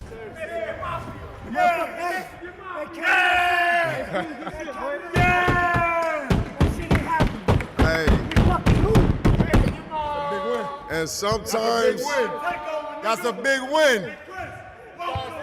Double S, baby. Welcome to YouTube, Chris Lykes. In a game of heart over height, they got both of these guys getting a chance to show what they can do. Now, I got to shut up and let you respect to the competitors. That's my dog. Chris Lykes, man. This is your second game on the scene, and you finally got a chance to show what you can do. How does it feel? I mean, it felt good. Yesterday, I felt like a little bit embarrassed, just because, like, you know, the transition. I don't know if they talked about it before, but the transition from coming from pro, where you selling contact. You know, you trying to get to the line. That's not what we doing out here. You know, so we really just hooping. It was an adjustment for me. School and my DC guys, C's too, turned me up. Just allowed me to find myself out there. You know your potential, that's why. Yeah. You know your potential. And C's, being a vet on the scene, you came out and constantly gave energy when others weren't, and nobody turned you down. You stayed up. Talk about being a leader on the floor and keeping things going. At the end of the day, I know the potential Chris has. They doubted us. We came out hard over height every fucking time. It's not the heart. It's not the size of the dog in the fight. It's the size of the heart in the dog, you know? So at the end of the day, we little guards, and we out here, we're trying to compete. This is what basketball is all about, competing, getting the W, and that's what we did today. Representing HP, baby. Talk about staying composed, staying calm, even through losses. Hezzy guy was over here, and you was there. He got beat 30-3. So he said sometimes, quote unquote, you got to get your ass kicked to wake up sometimes. Talk about just sticking with it. Definitely. I mean, I feel like that was exactly the experience for me. Not that I took Dom lightly at all, but, you know, I just think that it's a different energy out here. And like C's, you know, playing just twos right there, I seen it from the get-go. Like C's turned me up from the moment, and that shouldn't be like that for me. I should be already coming out here on pro, so I should know how to do that. But at the same time, that's huge respect to C's and you know, the rest of the guys that I will turned it say, up. brother, they disrespected you and trying to put you on the other team. I said, fuck that. Yeah. Bring them to my team because that's our squad. Yes, sir. They put us together for a fucking reason, and we don't go out there and compete, and we come out with the fucking dub, and that's all that matters. Hard over high, my brother. I like this. Let's go. The tags to their Instagram are on the screen. Please make sure to follow, especially you guys are out there. Obviously, C's, I kept up through Fresno State. I kept up with your whole career, and it's good to have guys out here like this representing the brand. Please make sure to follow and keep up with what makes these guys dogs that play D1, that play pro. This is the examples right here. Make sure to like, comment, subscribe. We'll see you on the next video. Let's freaking go. That was a great game. That was really fun. And again, like I'm making jokes about like, man, he's so intense and he's taking it so serious. And it's like, that's what it's supposed to be. And now, like the way he's playing though, like imagine you go work out that way. That's how you work out. That's how you train. That's how you go shoot. That's how you do everything you do. Like you're going to be way better than the guys that are just coasting through it all. So anyway, I do think that's a very pro mindset. And this is a very good look at like, this is how intense you should be taking it. You should be like an ultimate competitor. Gives you chance to win. It gives you chances to win games you're not supposed to win, but also it becomes like a habit. It becomes a habit, and it like translates into your workouts, translates into your game. And then again, people are gonna be like, man, Caesar, he happened to have a good game. It's like, yeah, but go watch that other 3-on-3 we watched with him in it too. He did the same thing. He did the same thing. Like it's not a coincidence. He played at Oklahoma State. Like he played a high major D1. Like what are we talking about? Anyways, GG's. Let me know what you guys thought down below, and I'll see you in the next one. Damn, that was a fun game. That was really good. Big respect to C's. Yeah, absolutely. Oh yeah, we was just joking. He on one. I love it. He's a pro. Hell yeah. C's a project, baby. That's what I want to see. C's a dog. Can't be too cool to win. 100%. 100%. Like it's okay to try hard. It's okay to try really hard at things. Sometimes you'll fail. And I think a lot of people get scared of that. Like, oh, but if I'm trying really hard and I lose, like I'm going to look bad. Yeah, it's going to happen. It's okay. It's okay. You'll win more the harder you try. So there was one more game. Do you guys want to check out Nesco? We'll check that one out. Nesco and Mead. Just because they are playing this weekend. Moon and Hamid are. It's pure ones.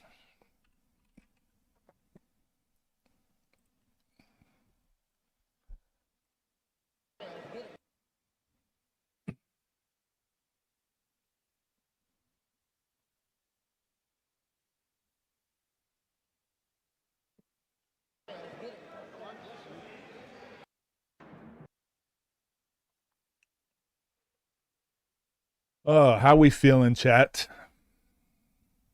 Always love every C's game. Yeah, they've been good so far. Can watch Scoob versus Cam. When was that?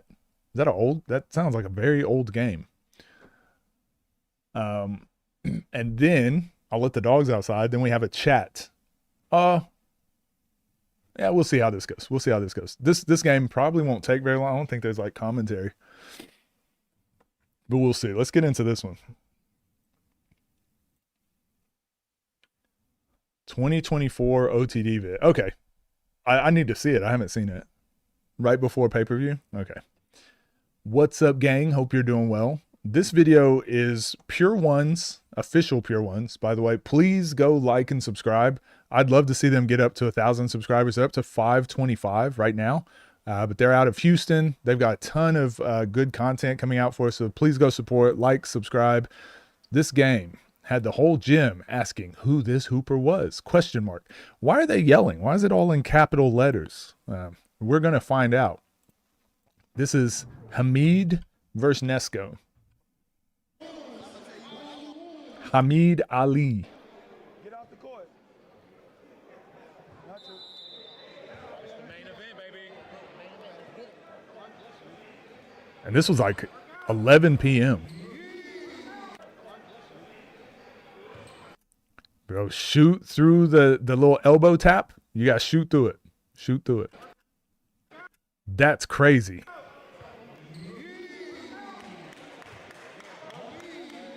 The audio and camera, man. Is that this game?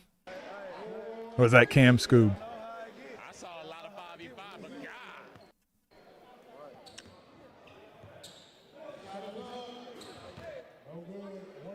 Yeah, he loves to elevate on his jump shot. Oh, this game? Yeah, this was the same as some of the other games that we've broken down. This was their first event. And like I said, I was there on the commentary table. The microphones weren't working, like it was whatever. But for their first event, I thought this was very good. But yeah, they'll get better every time. That is a true jump shot.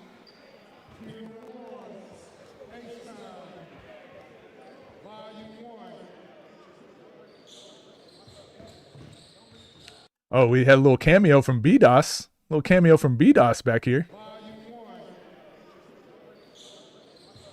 And Dave. Not Dave, EP.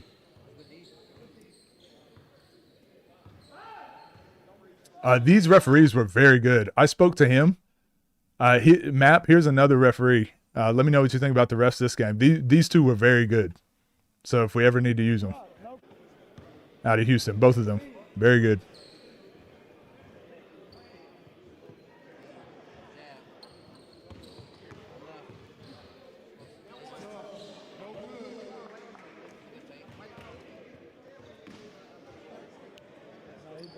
So this was about a month ago, I think it was.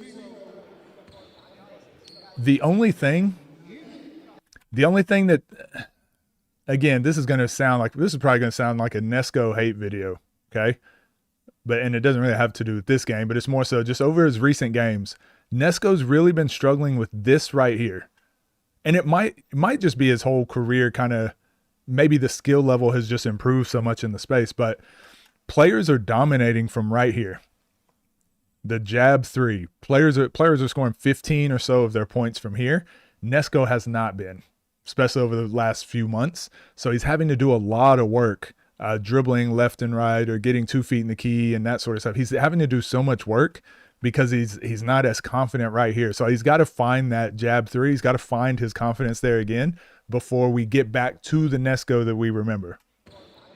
Because even this is fine. He hits it. He's in rhythm. But Hamid didn't contest either. He's just letting him shoot.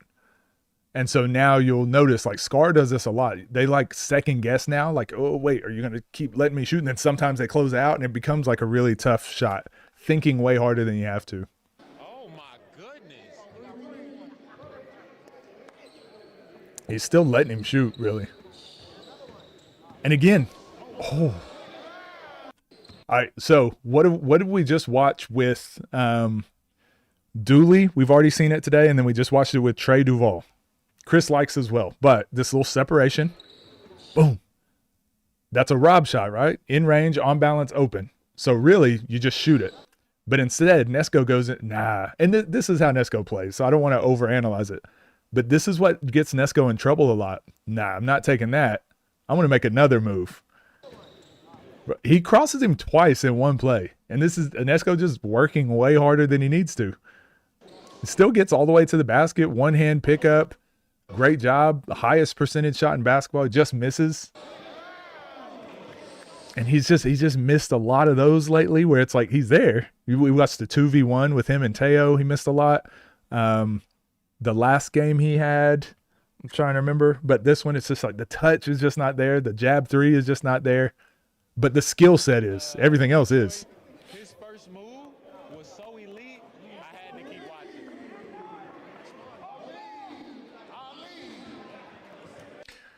Speaking of having a jab three, he got such a pure shot. He's a fives player, and you can tell.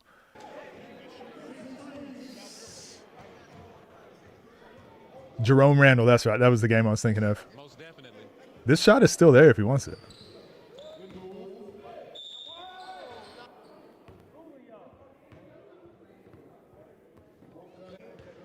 Makes free throw off camera. Cheaters! Cheaters!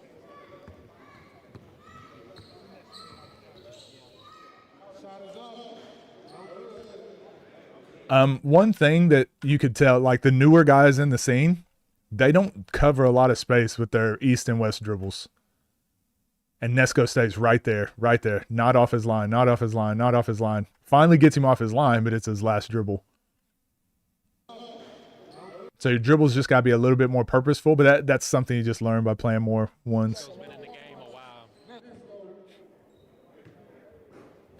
Like, this is what I mean. It's there. It's the right shot. It's missing a lot of them.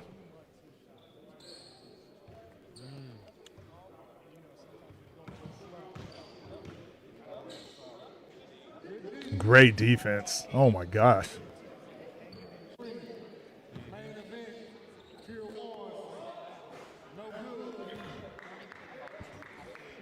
It's the right shot.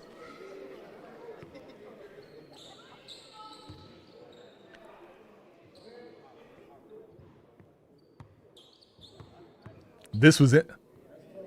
I remember talking about this on commentary. I remember saying, I was like, interesting. He just posted him up from the three-point line. We have not seen that, and then turns and elevates. That's crazy. That's crazy.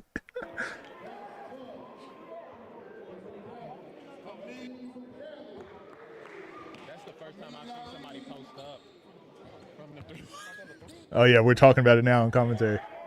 Damn.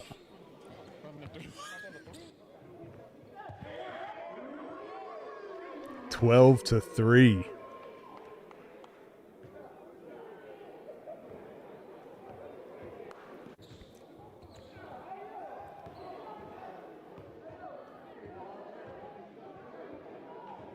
That is scary because he elevates a lot on his jump shot. You can see Nesco stayed out there and just kept shooting threes. Like, he wants it to fall. It's just not.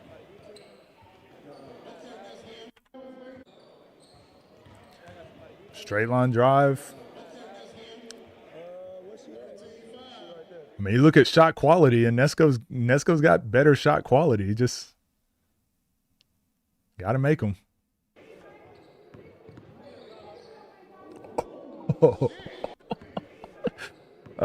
This is a superpower. Remember when we talked about toughest moves to guard in 1v1 basketball? Here we go with Nesco.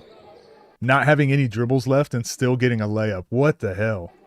Like, that move was just not in my inventory. This does not cross my head. This does not cross my mind at all. What is that?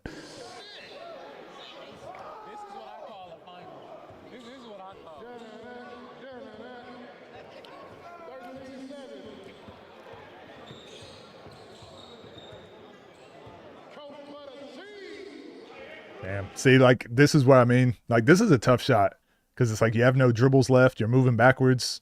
Hamid only has to close out. So you got to kind of rush it. That's a tough shot.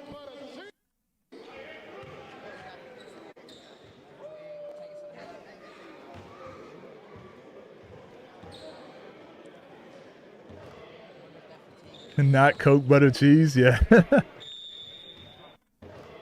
But you look, he's getting downhill. He's getting good drives.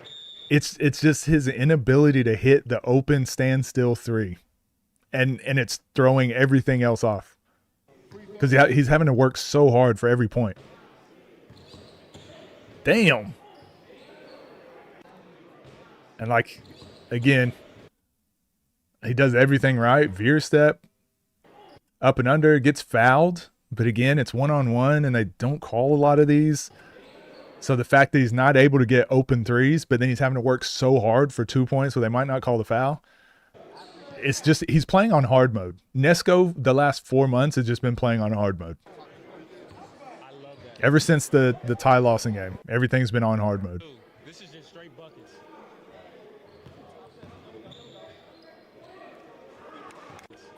And look at this little shimmy. This is what I talked about. When someone puts their hand on your shoulder, don't just complain about it, but like deal with it. See how he just shimmy, get his hand off. Now we play. Assuming he missed because of his reaction. What shoes are those? What shoes? Now chat. You're gonna ask how do I know this? And I'm gonna say pause before and pause after. Okay, super ultimate mega pause. But I know who this is. I don't even want to say this on camera because y'all gonna clip this and it's gonna look bad.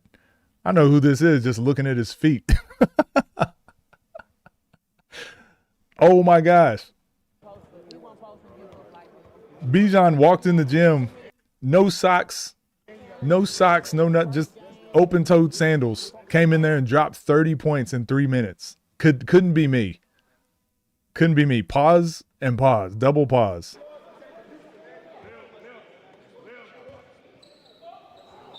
It's like when I was overseas, we would have guys walk into the gym and they would be wearing the practice uniform. They'd have their practice uniform. They would be wearing their socks. They would be wearing their shoes, their playing shoes, just straight out of the car. They open the car and they got their Kobe's on. And they're walking through the parking lot, walking through the dirt, walking through the grass with their Kobe's, and they'd walk into the gym ready to practice. I'm like, what are y'all doing? Same thing here. Open-toed sandals came in. You're not giving me. I'll choke slam him before he gives me 30 points in 2 minutes. What up, Swift? And stream over. It is definitely an Aussie thing. So they'd either come in with open toes and no socks or straight with their basketball shoes. One or the other. No in between. And my bad. I missed a part of the game. My bad. I know. It. My bad, y'all.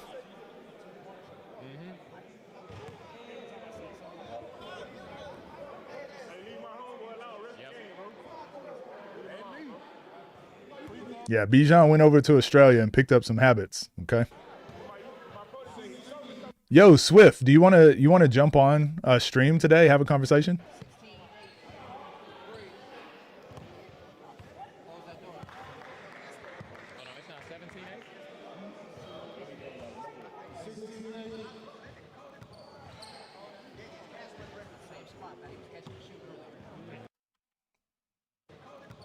I mean, it don't get no easier.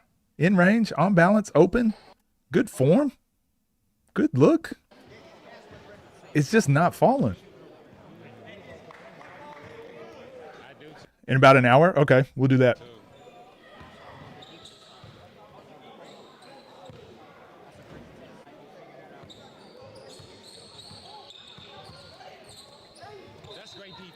He's just having to work so hard because those threes aren't falling.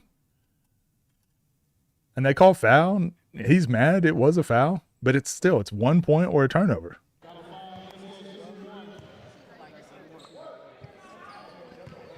Yeah, you're going to get that call.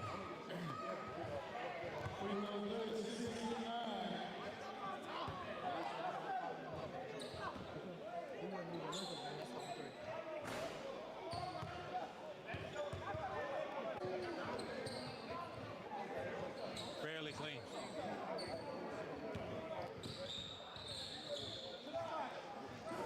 Now look at the difference. Nesco can't hit his open threes. And then Hamid just hit some bullshit like this. Worst shot in one-on-one basketball. Fadeaway, heavily contested. Long corner 2. Worst shot in one-on-one basketball. Cool, what a cheat. My internet is undefeated. What are you talking about? And almost hits another one.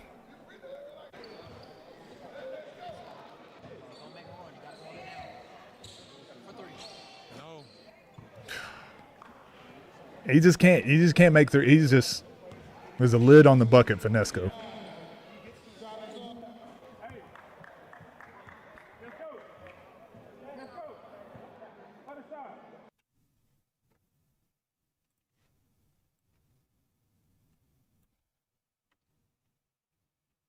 Coach mid-range sighting.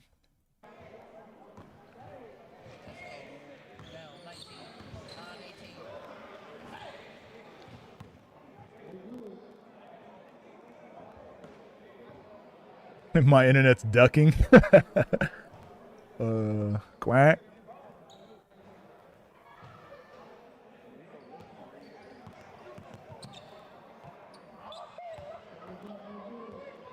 Got to be on balance there. That's good defense. Nesco's playing good. He just can't hit open shots.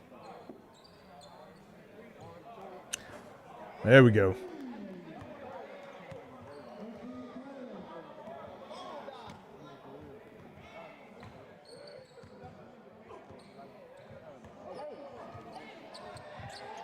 He did it again. One dribble from the elbow. That's good defense, though. That was clean. This is, you can see Mead start getting really tired here.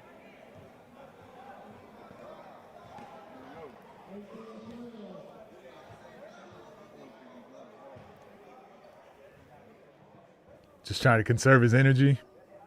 Nesco should probably pressure up a little bit more.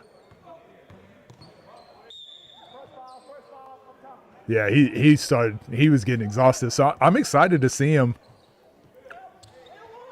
I'm excited to see him against Moon because now that he's had this experience against Nesco, he knows, like, okay, I was tired, I was exhausted, I can work on it. He's got like 3 weeks now that he's had to work on it, his conditioning, because he's definitely going to need it for that Moon game.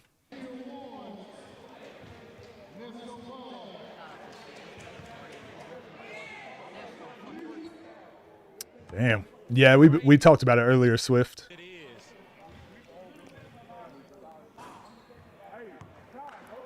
Just going through a shooting slump.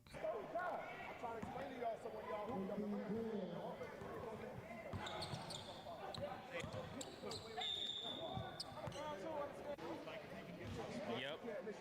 Especially a catch and shoot type of guy, like, yeah, for sure.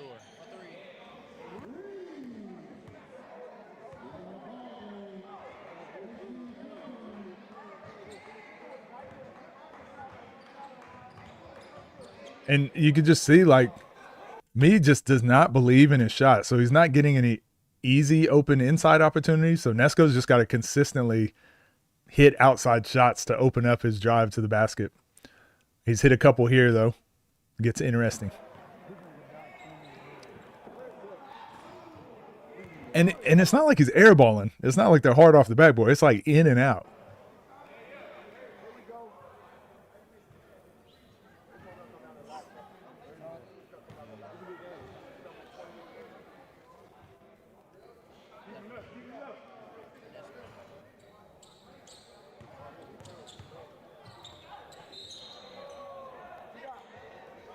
So these refs were very consistent with this call the whole time. This grab right here, that Nesco does it, but all the top 5 players do this.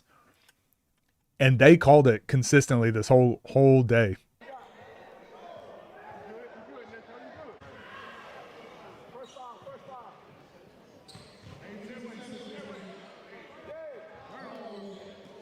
It's smart.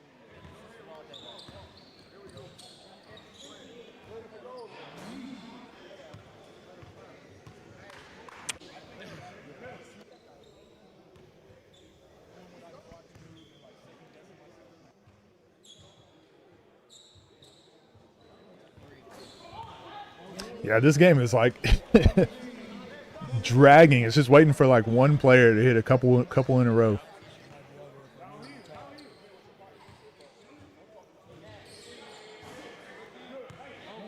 Blame the do-rag.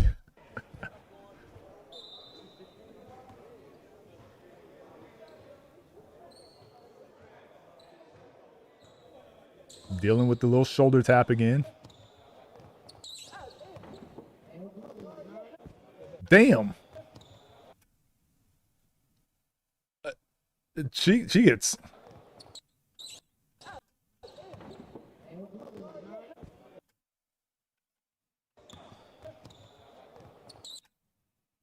You hear the noise and then.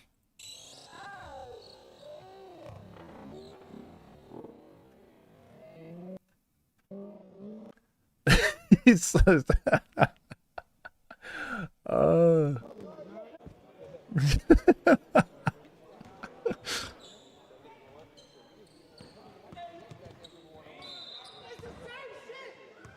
So the reason it's not the same thing, Nesco gets inside the elbow, inside the block. We always talk about it. So he's grabbing him. The difference is Nesco's like got the advantage. Mead is getting pushed way outside the block over here. Nesco get his haircut with the do-rag on? No. I did watch one of the games of Nesco and CB. I think that was the first game I ever saw of Nesco's.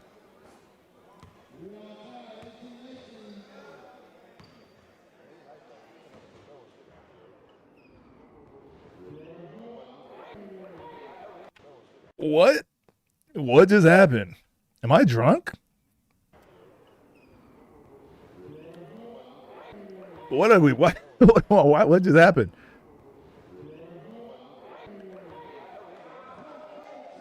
Nesco slowed down time so they could line up that three-pointer a little bit better.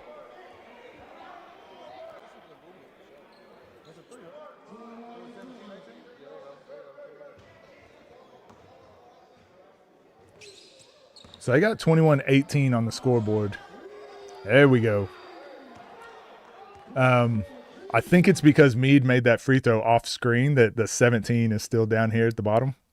But the scoreboard up there is right. It should be 24-18.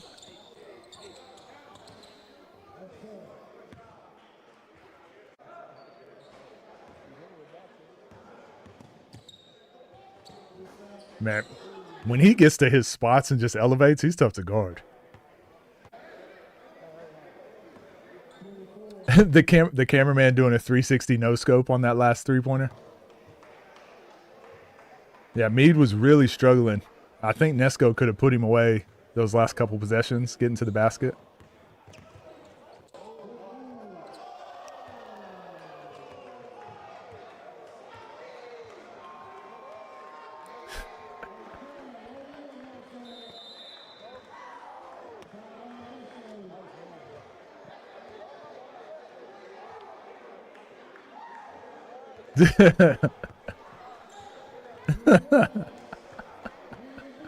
All in front of Nesco too. He's just trying to get some. He's just trying to get some advice on what he needs to be doing better.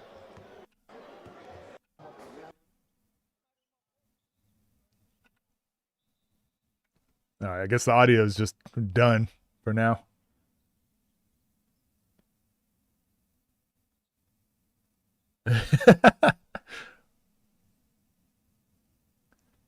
No need to. Oh, they didn't call it. Can't tell because no sound.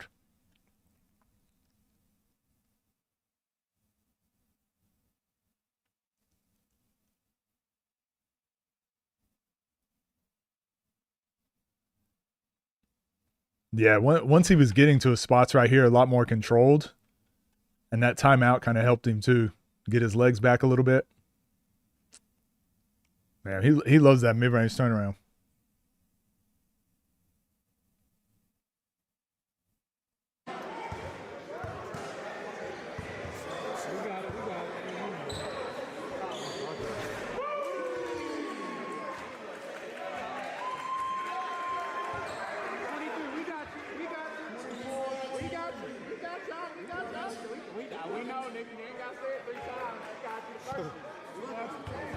This crowd was hilarious too, by the way. Like just the whole vibes of this place was so dope. I wish the camera and the audio and everything could have picked up on it, but it was such a dope event.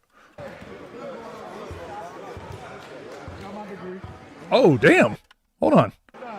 They got this camera. This cameraman is filming through the window, behind, in the crowd, behind the window. Okay, I see you. Got every angle, and this dude he doing a between the legs photo shoot. Pause. His arm wrapped around his leg. It's a trick shot. Damn. This is the most expensive jacket of all time, by the way. That's got to be. Is that suede? Velvet? Is that a velvet suede blend? Micro traveling? Always. It's one-on-one. All day, every day. I think so. Yeah, Mead is cold. He got to get in better shape. He got to get in shape for ones. He's traditionally a fives player.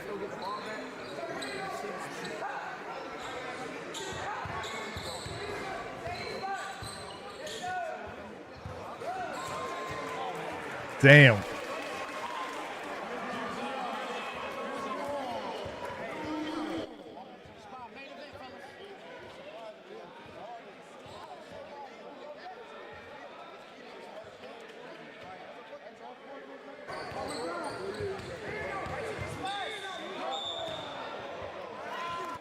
They didn't call that one when he got pulled.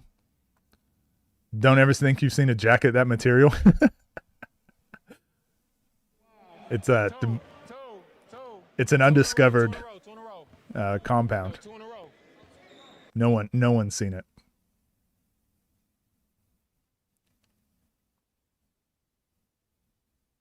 Could be scary if you hit that.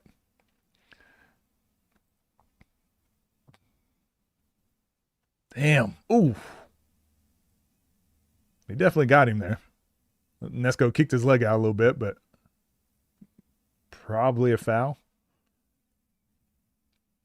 Nesco didn't complain this whole game either, though. I don't think he said a word. New periodic table element.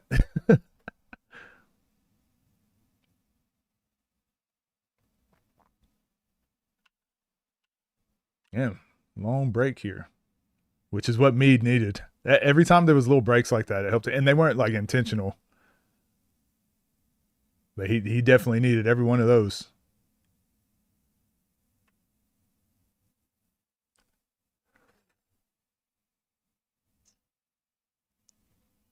Making free throws.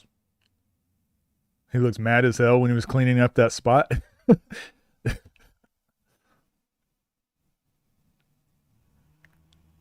There we go. Nesco finally getting frustrated with it. Nesco and Scoob are the most beatable in the top 5 through 7. What makes you say that? Not that I just necessarily disagree.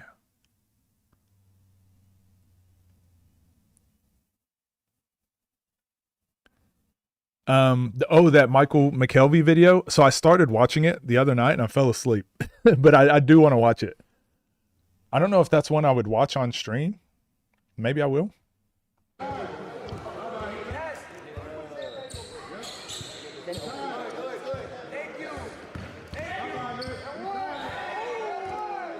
Great drive.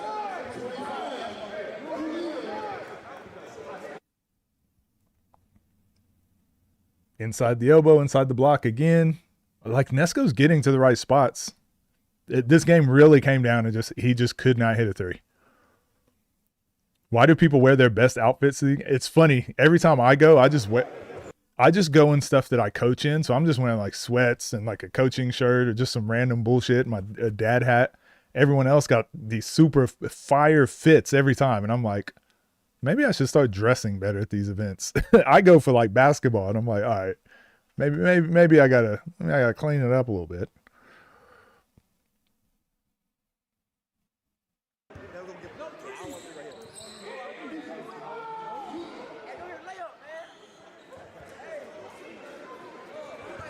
Bijan, put some socks on, man.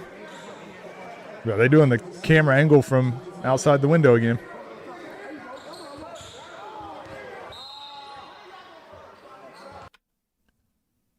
Oh, cinematic cut again. Damn. There we go. 20, 27, 25 they have. 27, 26. Mead's down. Okay. And then it ended.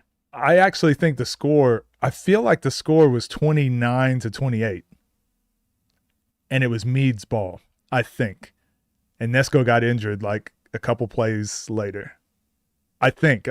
Don't quote me on that. I thought it was 29-28 Mead's ball. But yeah, anticlimactic for sure. But please go support Pure Ones. Like I said, the event was really dope. They've got some great matchups coming up. There was some good matchups still in this one to come out too. But they're doing it for all the right reasons. They're gonna be a really dope platform to look out for in the future. And this was their first event. So yeah, audio, camera work, all that stuff will get better. But you got to put on the events first before you got to crawl before you can walk, that sort of stuff. So I really liked it. Let me know what you guys think down below. I'll see you guys in the next one. But yeah, man, Nesco just could not hit a shot. Nobody got the Ninja Turtles drip like Coach. Not yet. Not yet. Fashion statement for sure. Players who muck it up are typically the least beatable.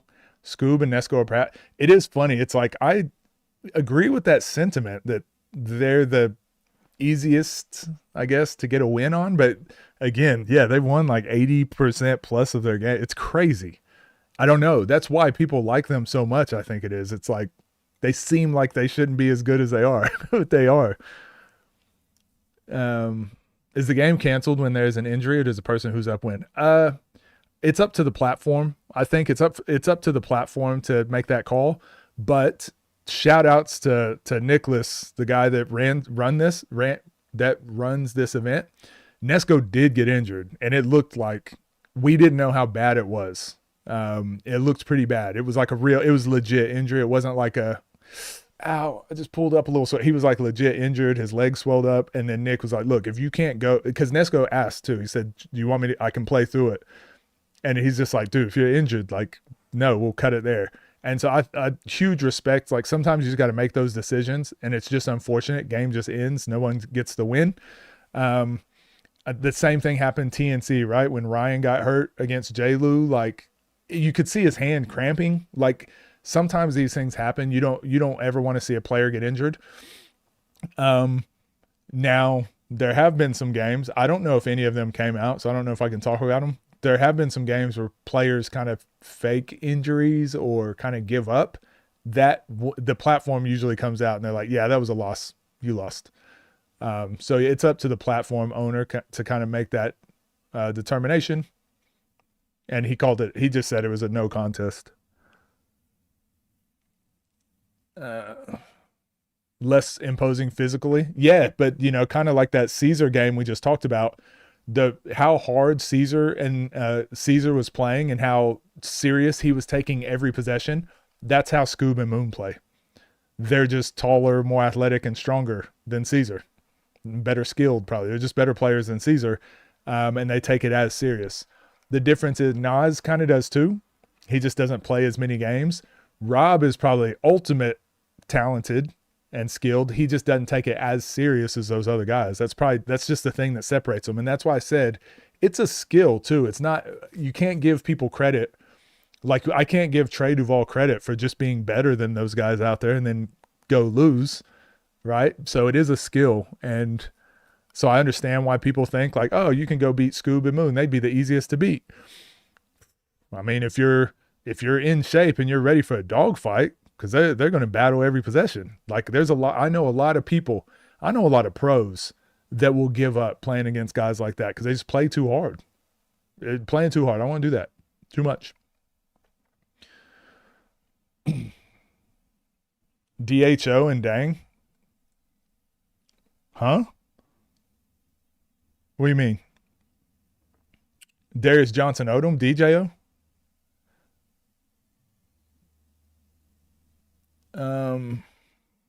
Did you watch Burke versus Jordan? If not, could you watch it? We did. We have watched that one. Trey Duval losing to the small guards had me sick. But I've been saying this a lot. The talent is too good in the space to not take it serious. And I think that means your competition. That means the skill level is in a really healthy environment where people just can't come in off the couch and win. It means things are getting better and improving. You can't just come off the couch and be good now. Dribble handoff. I did too. Dang, with the dribble handoff is unguardable.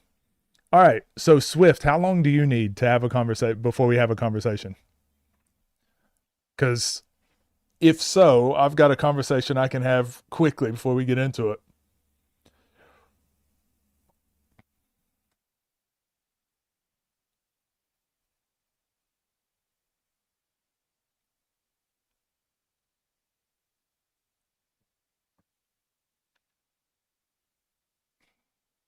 Also, chat. Go through mine first. Okay. I've watched Nathan on TNC. Don't think I have. First of all, chat, before we get into this, how has my stream looked for you guys? How's the internet looked? Like, is it clear? All that. Like, I'm hoping it's good. On my end, it looks like we have 0 dropped frames. Whereas when I used to stream on 5G, I would just constantly have dropped frames on there, meaning it would be like buffering and messing up. So looks like things are good on my end. Good so far, but don't jinx it. Yeah, you're right. Yesterday I said something about it and it cut out. Appreciate you. Terrible quality, coach. It's not the internet. That's me. That's just me being bad. Okay. So I got something I want to talk about. Chat.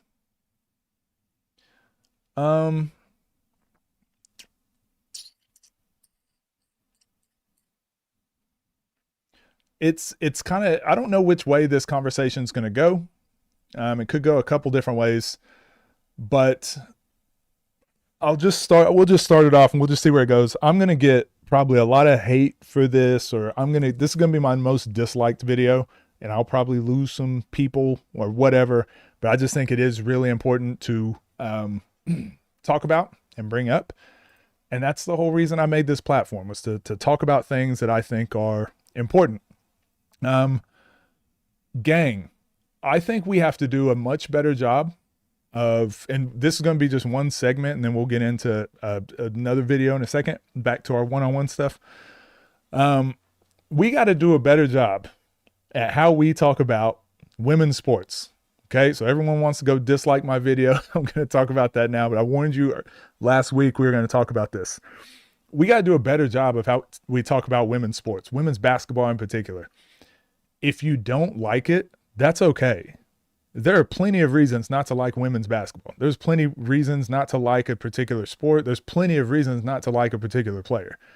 But to just not like it because it's women, I think it leads us to a very weird place. The reason I'm bringing this up, because there's been a lot of talk, obviously, about the WNBA and the player. I'll see if I can pull up this video here.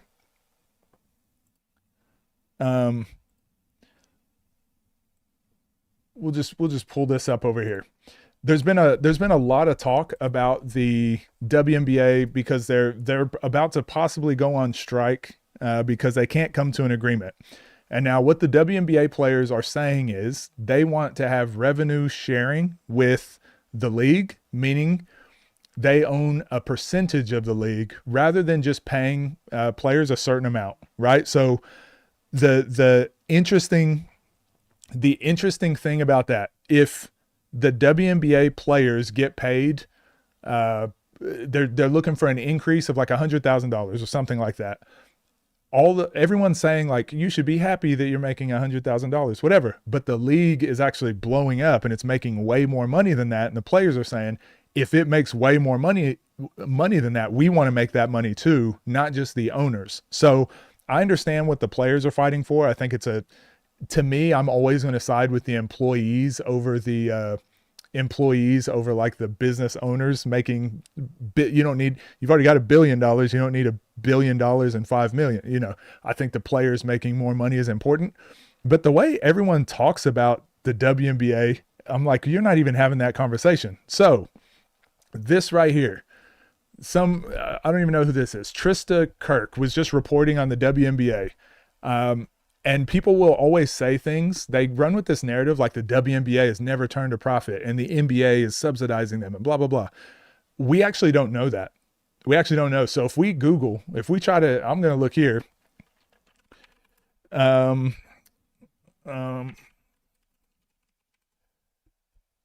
If we go look up the WNBA financial records, you actually can't find it. You actually can't find like a legitimate their legitimate financial records. So we actually don't know how much they make, how much they lose. But there are a lot of NBA teams and NBA owners that own part of the WNBA. So in my brain, I just go, oh yeah, if I owned it, I would also say it lost a lot of money too, because it's a huge tax write-off. I make more money by saying that.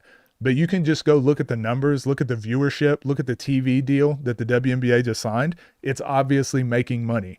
So the players are just saying like, hey, we're getting paid like $60,000 a year, which I think is crazy. If you're one of the best people in the world at your thing, you should probably make more than $60,000 a year.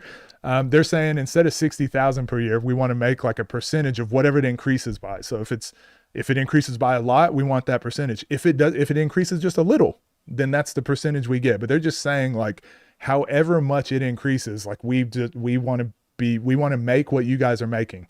And that's the basic argument that's happening. But if you look at the comments, someone says, no one watches this crap. Let's be real. I know you feel like you're standing up, but we don't want this. They give away about 300 tickets to each WNBA game, and the arenas are half full. What makes you think they're making money? What else do we have? You need women to care about women's sports. That's important. That was one post. The real post I wanted to get to is this one. So that's where these conversations started.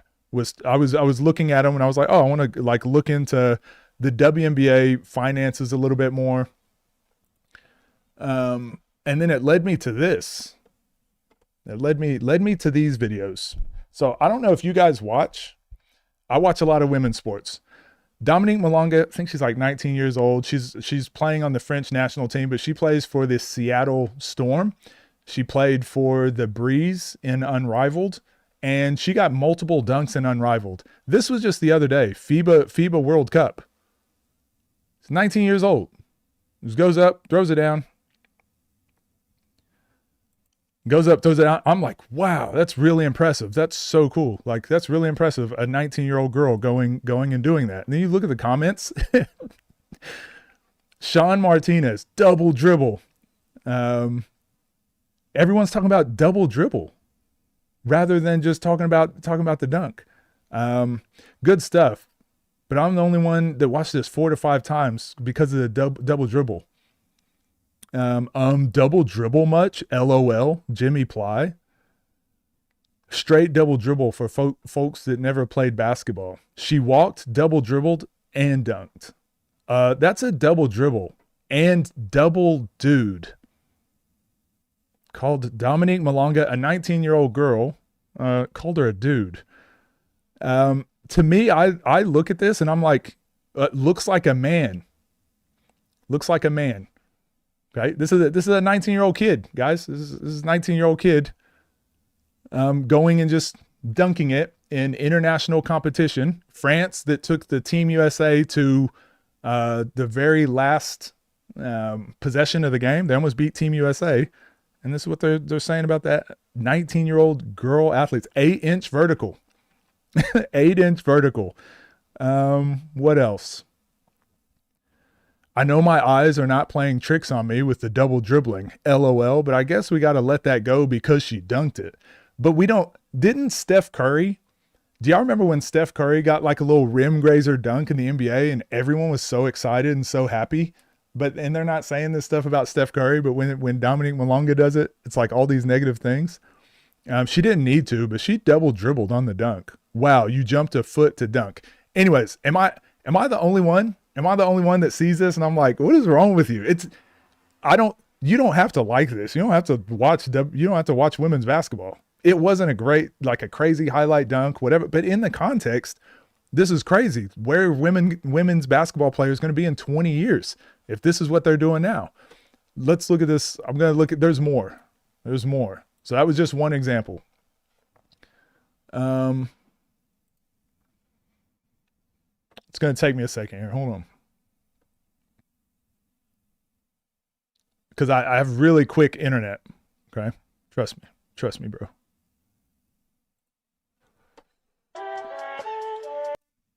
So Jackie Young here. Can we mute this somehow? How does Facebook work? Facebook video player is so bad. Jackie Young to Angel Reese. 2 feet in the key. Like nothing crazy impressive, right? Like we'll watch it again. Nothing crazy impressive, but I watch this and I'm like, hey, that's good. Drops it down into the post. She catches it just above the block like we talk about in our breakdowns. One dribble to the middle. Plays off of 2 feet. Step through left hand baby hook. So it's very fundamental, nothing crazy. And this is exactly what I teach on my channel that a lot of grown men can't do. Like a lot of people I'm coaching and teaching, they can't do these things. And then I coach them that and they're like, oh man, this really helped me out. Here we have a girl doing that. And again, don't get me wrong, there's a lot of reasons to not like Angel Reese, okay? There's a lot of reasons to not like certain players. But like just being basketball players shouldn't be one. Offensive foul, travel, but wow, she made it. Scott Griffith. You want to see real talent, a true baller? Look at Caitlin Clark highlights, a thing of absolute basketball beauty. What are we doing? You could just not watch this. You can scroll past. She traveled just a little. As long as Reese doesn't have to play by the rules, she'll be fine. Pure comedy. 2 offensive fouls and travel. Oh well, it's Reese. She traveled to a foul. So I don't know. It's so weird when we watch this in like one-on-one basketball and we see a player do that. We're always really impressed because we're like, damn, he played really physical. Damn, Bruce shouldered him out of the way. Rob Thanos shoulder. Man, it's so cool that Rob plays so physical like that. Man, Nas is so physical. Like, yeah, alpha male. It's so great. And then you see like a girl do it and they're like, foul. That's an offensive foul. So just that sort of stuff. That's one. We're going to look at another.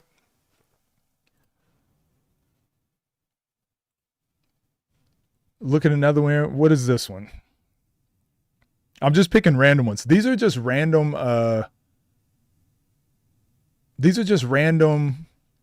videos I saw, and I was like, I'm just gonna send them to myself because every single one of them you can look at the comments. Oh, it's Dominique Malonga.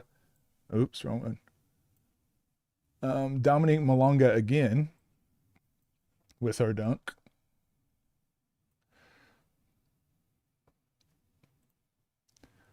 But like that's a fast break dunk. I know a lot of guys that can't do that, and she just made it look super easy. Wait, is it just me or is that a double dribble? The height of the basket is only 10 feet. If you were 6 feet, your arms give you another 3 feet. So that leaves 1 foot. If you were that height, you should be able to dunk the ball. Angel Reese, School of Dribbles. Only worth 2 points. Give me a logo 3. It's just like, I was really impressed. I was really impressed by the dunk. And these are the comments we get. Anyways, you get the picture, right? You guys get the picture of what I'm trying to talk about. The reason I think this all needs to change. So I think I told you guys that's a percentage of hate to the love isn't comparable. I'll read the comments in a second. The thing I wanted to talk about is I just see this far more on women's side of basketball. It's like really easy to attack them. I don't see this as often on the men's. We see that with certain players like LeBron. Everyone calls him a flop, like same with Shea. Oh, they flop too much, or Luka doesn't play defense. But it's like, it's actual things that they're doing that people discredit. Whereas with the women's players, like she dunked it. No one's like, oh, the dunk was, not saying no one, but the narrative isn't like, oh, she dunked it. The narrative was double dribble, right? The narrative was she should be able to dunk because she's 6 foot tall and her arms are 3 feet, whatever. The narrative is just a little bit different when we talk about women's basketball. The reason to me, it comes up a lot. The reason I have these 2 jerseys here, why I think they're so important. These are 2 of my favorite basketball players here. Nafisa Collier, Brianna Stewart. They're the ones that started the Unrivaled Basketball League. We'll just watch YouTube.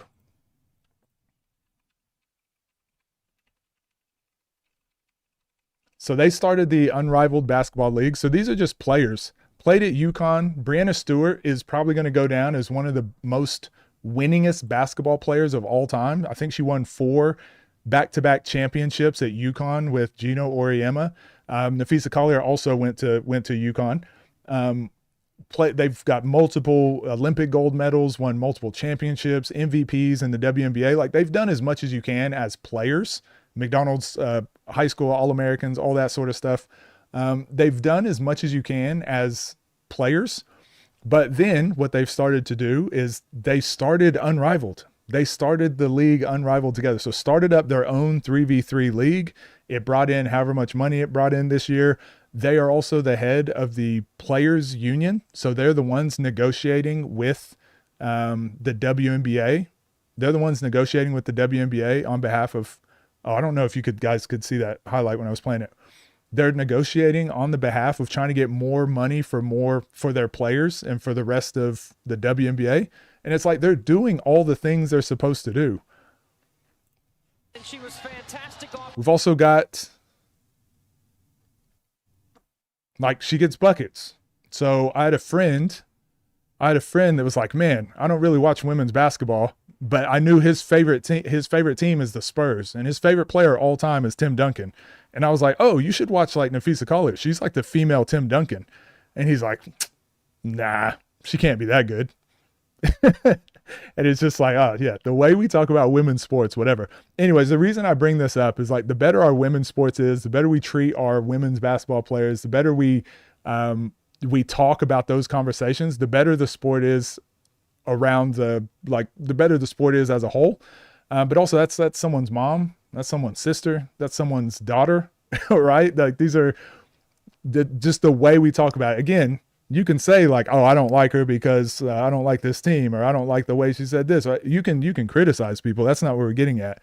But to like the way that we speak and the way we badmouth our women, like we got to stop doing that. So I didn't really have a direction that I wanted to take this. Like I said, for me, it's really important because I was raised by a single mom, and my mom was really good at basketball, and she had the all-time scoring record at our high school for a very long time. She's the one that got me into sports. She's the one that coached me and taught me the things I know. So I wouldn't be where I was without my mom. But then there's also, think of all the other NBA players that have similar stories, all the people in life that have like similar stories of like, I wouldn't be where I was at if it wasn't for the Kevin Durant, you know, mom, you're the real MVP. I think the way we talk about our women, the way we speak about our women's sports is so important. That's the only thing I wanted to get out there. I'm going to do a deeper dive on this on the main channel and do a better formed video together. But I basically just want to say this today just to like, I don't know, it's been heavy on my mind. And every time I'm going through the comments, it's just like super negative. And again, it doesn't really bother me as much because I'm not dealing with it. I'm not a woman, but I just think that I don't want my community, come on, those aren't the conversations we're having. Have a reason why you don't like someone. Again, here go Tim Duncan, female Tim Duncan, fade away from the midi post. But yeah, just the way we have those conversations, things it's got to change. What do you guys think?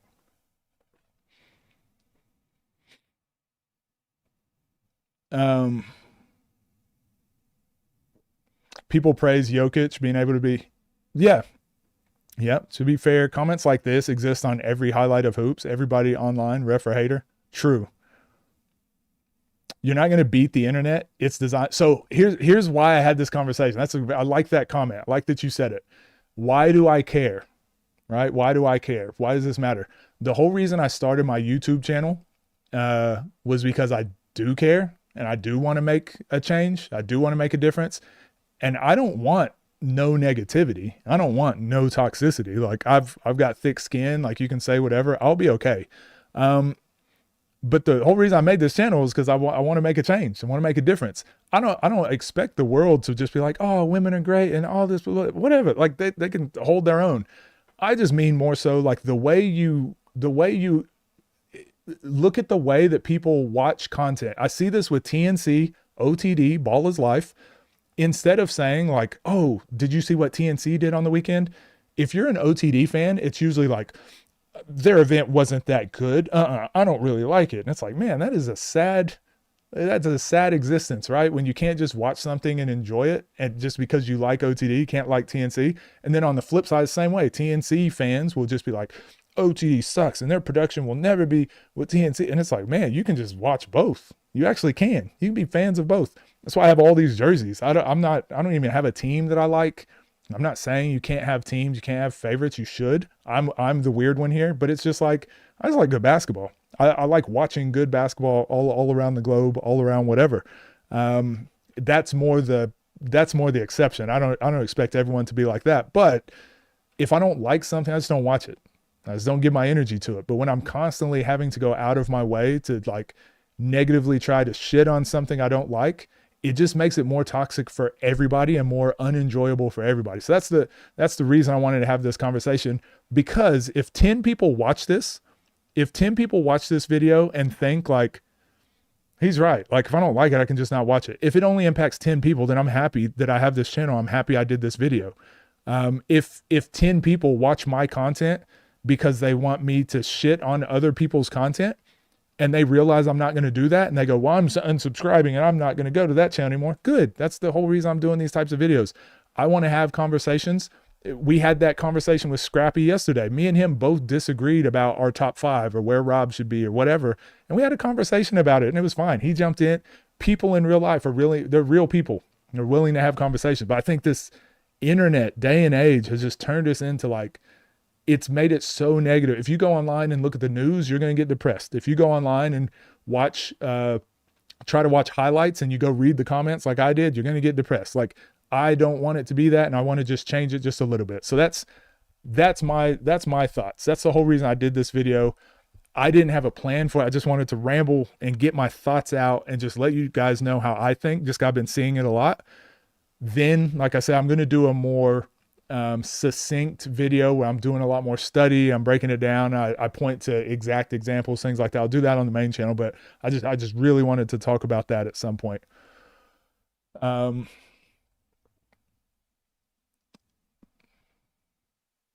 Carmelo Anthony, Maya Moore, good pull.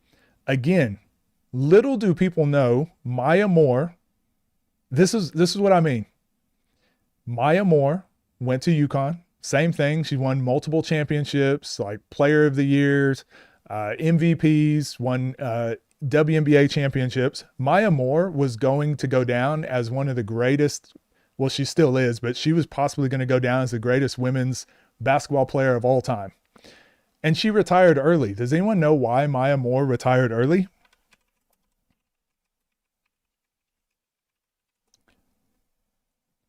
Let's have a guess.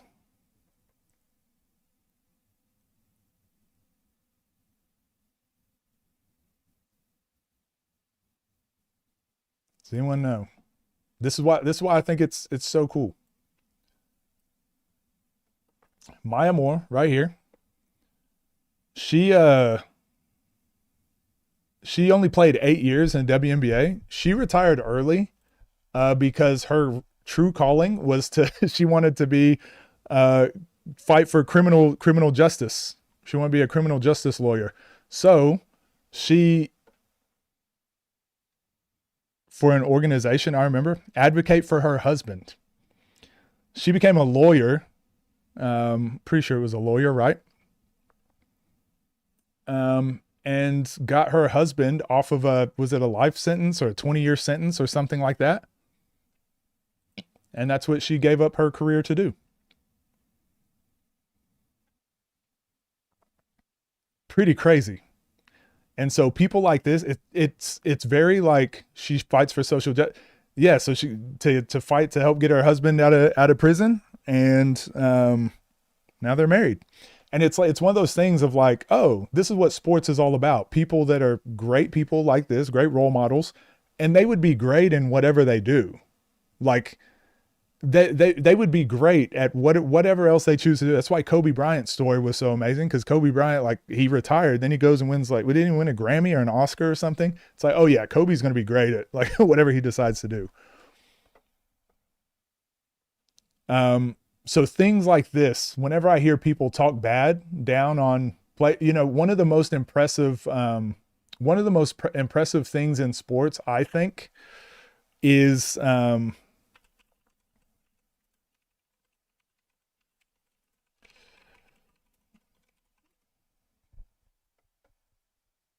damn, I'm going to get copyrighted if I start putting some of this stuff up there. Let's maybe I'll just do this. Just Google this. I'll get copyrighted just because the Olympics doesn't let you use any of their footage. But I think this is one of the most impressive things in all of sports. The balance beam at the Olympics. Some of these girls that compete in this, they're like 13. Last year there was a girl from Italy. I'm pretty sure she was 13 years old and she fell. So now imagine you've trained for your whole life to represent your country. Yeah, I say your whole life and you're just 13, but you're 13 years old. This is Simone Biles on some of these, but 13 years old, representing your country. and you're out there on this balance beam in front of hundreds of thousands of people, however many people are in the stadium, but then millions of people around the world, millions and millions of people around the world cheering for you, cheering against you, whatever, and you fall off the balance beam. And then you have to get back up on the balance beam. So when I think about sports, I think about like being a 13-year-old and having to go through that moment of like, damn, I just fell off. You can't quit. You can't quit. You got it. You have to go back up on that balance beam and finish your routine, knowing that like you falling off probably cost your team a gold medal, whatever. You have to go finish. To me, those are like the lessons that we learn and we teach in sports. And the fact that like there's 13-year-old girls going and doing this, and then we start seeing like a 19-year-old girl just dunked it. And what we do as adults, especially adult men, is like somehow be like, oh, it's not that impressive. Yeah, she should be able to do that. I just think it's the most nonsense thing. So anyways, that's the video I basically wanted to talk about today. I just want, hopefully it changed your perspective a little bit about how you see women's sports. You don't have to like it. You don't have to watch it. Just if you don't like it, just don't watch. Or if you don't like, again, Angel Reese is a perfect example. If you go look at the comments about Angel Reese, that is so toxic. I don't like a lot of things Angel Reese does. I don't, but I also don't know her in person. I don't know her. So for me, I'll keep it to the basketball stuff. I don't like when she said this. I don't like that she did this. But whenever we start making it personal, or we start making it about race, it starts getting really weird. And you look at the way our world is going right now. It's because we have way more of those types of people and way less people who are just like not engaged. Don't engage with it, and also say something if you hear someone else talking about it. So that's all I had today. What do you guys think? First woman Jordan brand athlete. Yeah, she was. Jordan and Kobe were huge fans of Maya Moore. Oh yeah, Swift. What's up? We having our conversation? This stuff is important to talk about. Yeah, 100%. 100%. And like I said, for me, this is not like I'm not trying to white knight for women, right? It's just more so like, get the hate out of your heart. Okay. Just have some better conversations. There's good reasons to dislike things. And there's a lot of things we need to change about the WNBA. We got to change about, like, there's good conversations to be had, but saying that, this girl is trash because she can dunk, she's supposed to be able to, that's not a conversation I'm willing to have. You're about ready? All right, Swift, what do we want to talk about today? Anyways, thank you guys. Please let me know in the comments what you guys think. Is that too grandstandy? Do you guys not like when I get all preachy like that? That was important for me to talk about. That's why I made my channels, is just to, when I feel strongly about something, I want to talk about it. But yeah, you guys let me know in the comments. I'd love to read through those and have conversations. Yeah, skill is skill, period. Again, go watch Kelsey Plum. Go watch Marina Mabrey. Go watch players like that. And it will make you a better ball handler, better finisher, better player overall, male or female. Like the skill is skill. Let's go to this Swift Hoops here. Let me trash. So me and Swift, I'm going to trash this website as much as possible. We here for whatever you want to talk about. I appreciate that. Appreciate you guys. I probably got like 100 dislikes on my video now, but worth it. Yo, Off the Dribble just dropped a new members only video. Dope.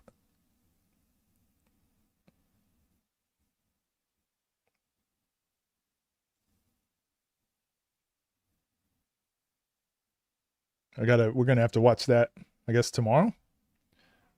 Or no, it'll release. Yeah, it'll probably release tomorrow. Yeah, we'll go to Discord and I'll drag you into the call.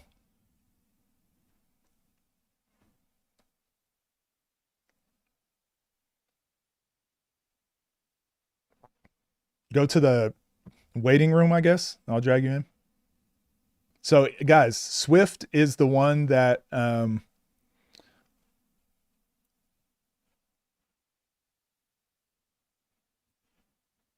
what just happened?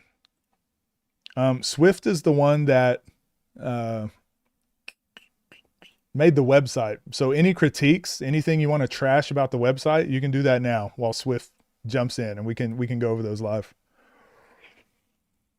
Could you break down Burke versus Jordan? TNC. I think I've already done that one. On the channel. I'm down for anything. No, I think a lot of people, guys, appreciate your point of view, so hopefully they're more receptive. Okay, I appreciate that. Speak from a really good lens. Appreciate you. Yo, can you hear me?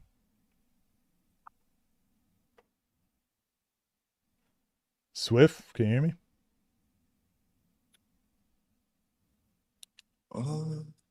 I can hear you. For some reason I can't hear you. Hold on. Let me put my headphones on.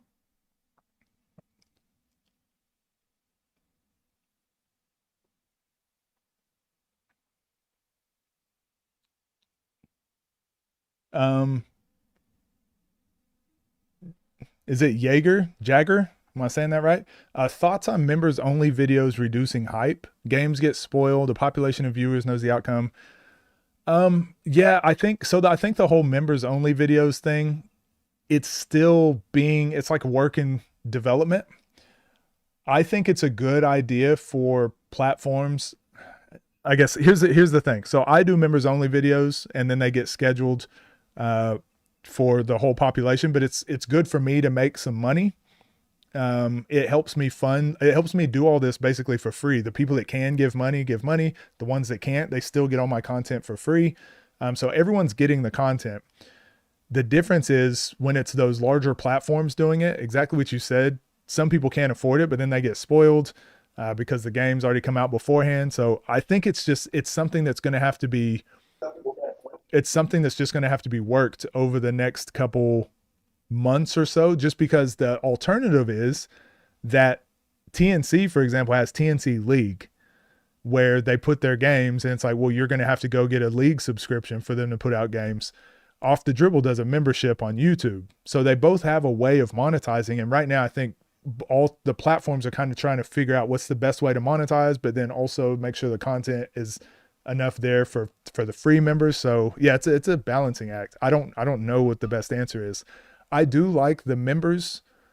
I like the way Off the Dribble does it at the moment, because it's just like you're going to get every game. There's no paywall. You just won't get it on time. I don't know if that's the best way going forward, but me personally, I like knowing, like, even if I didn't have a membership, I'm going to get the game. TNC, I think they're still experimenting with it because they've got their TNC League games. And I think eventually those come over to YouTube on a timeline. I'm not exactly sure, but I think all the platforms are figuring out how to monetize, how to keep it more sustainable over a long period of time while also giving the fans what they want. So that's a really good question. And I think there's not an exact answer right now. Do you think you can still learn a lot from the 1v1 scene? Yeah, always. That's why I love basketball. I'm always learning something all the time. This is Trees? No, this is Swift. Gonna leave and join back? Oh, are you? It says you're muted. It says you're muted on my end, Swift. Moon vs. Lat will be spoiled, no question. Members only is perfect in my opinion, but it's a different type of channel. Wait, so are you meaning? I guess which platform were you meaning specifically, Jagger?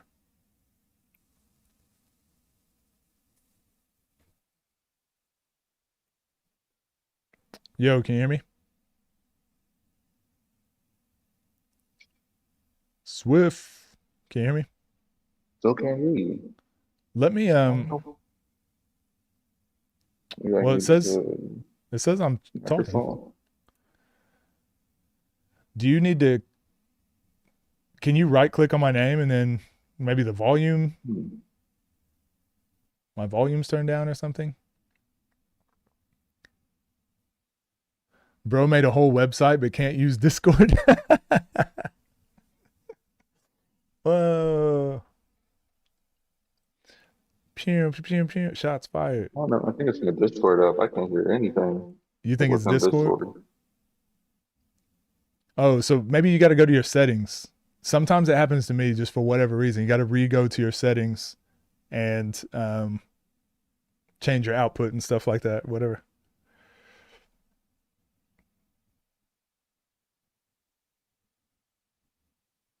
That is pretty crazy. He probably builds computers, puts cars together. All right, let me try that. Let me try that one setting. Can you hear me? Check, check, check.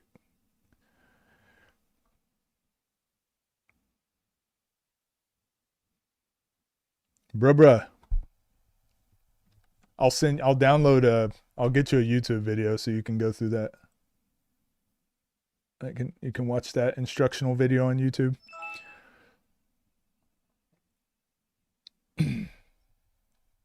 Scotty said Moon vs. Lat will be dropped early for members. I think it takes away hype for most since it will be spoiled. So I think, Jagger, I think there's always an element of that because the amount of games that I've got spoiled on just by virtue of a player going on live and accidentally spoiling it. LP is a perfect example. Every time he has a good game, he goes on social media and is like, I knew I was the best. And it's like, damn it, I guess he won.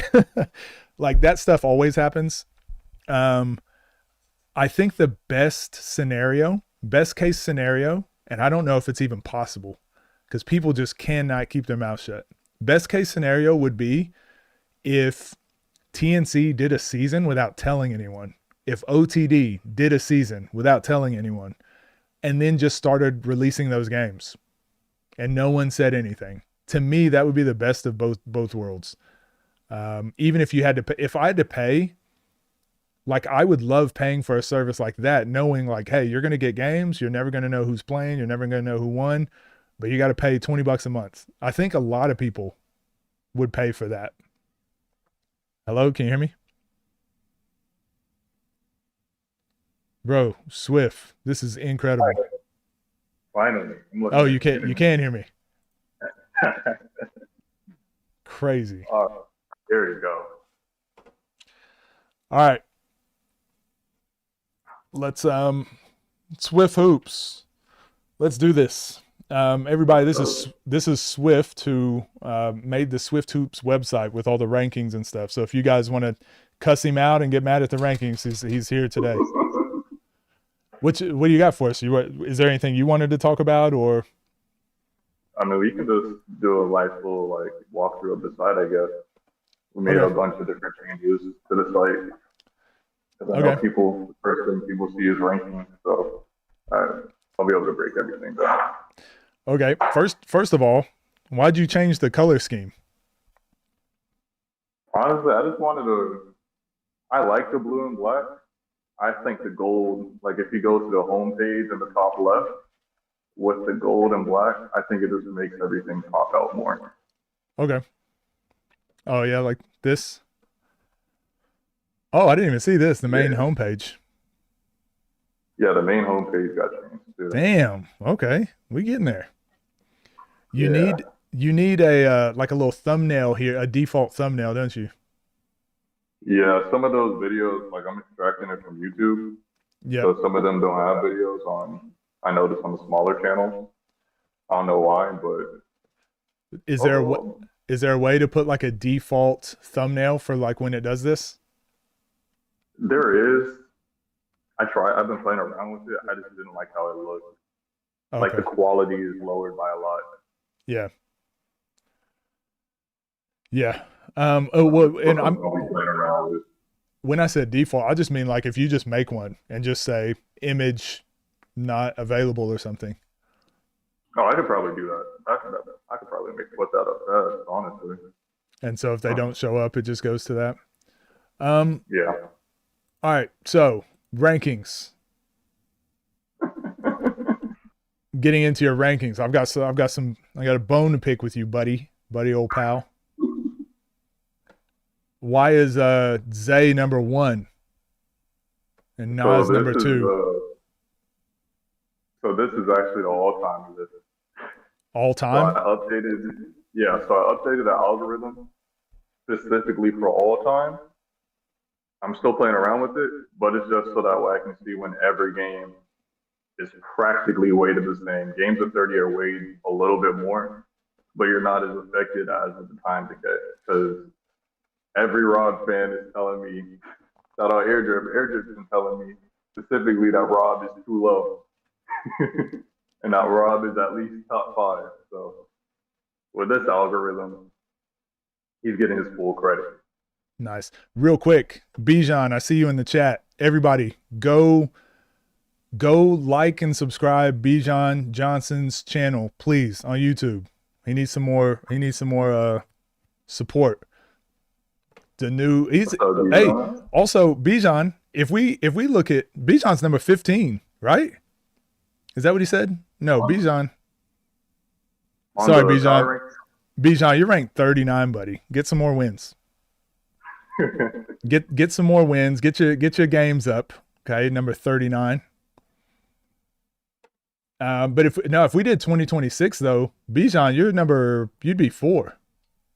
I think once Bijan's games come out, if he goes to this 2026, he should be. He might be 1. I don't think he's lost.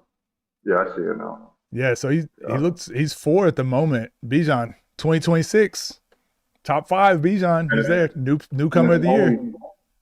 There's one thing I want to point out with this too. It's based off 5 games. So I know a lot of people are going to be like, man, Pat's number 3? Are you serious? Pat's number 3? Well, you got 5 games played. Yeah, so it's only going to be okay. Yeah, he's going to jump up.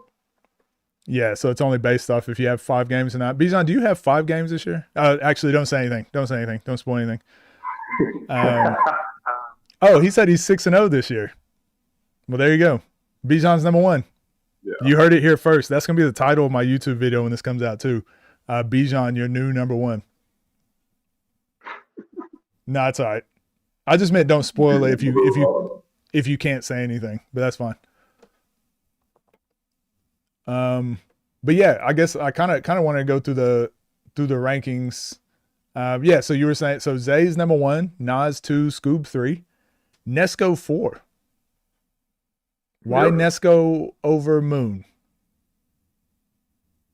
So with this algorithm, it judges strength of schedule a lot more and who you beat a lot more. So you'll notice that, especially with Zay, because he only has 1 L and he's beaten everyone else except Rob, he's number 1. So it's the same with Nesco. So Nesco's over Moon because he's beaten Moon twice in the head-to-head.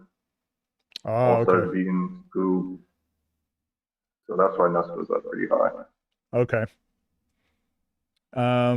I guess same thing for Rob now. Still, like, more games would definitely help his case. Yep. That's my main issue, like, when tweaking with stuff. It's either Rob is crazy high, like the algorithm values Zay's win crazy high, like the community in a way. Yep. Or he just sinks to the bottom because he hasn't played anybody else. Yeah. I think the only person, looking at the list, the only person he's beaten is Kel within the top 10. Oh, or K2.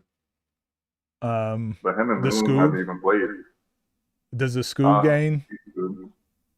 But he's tied with Scoob. So. Okay.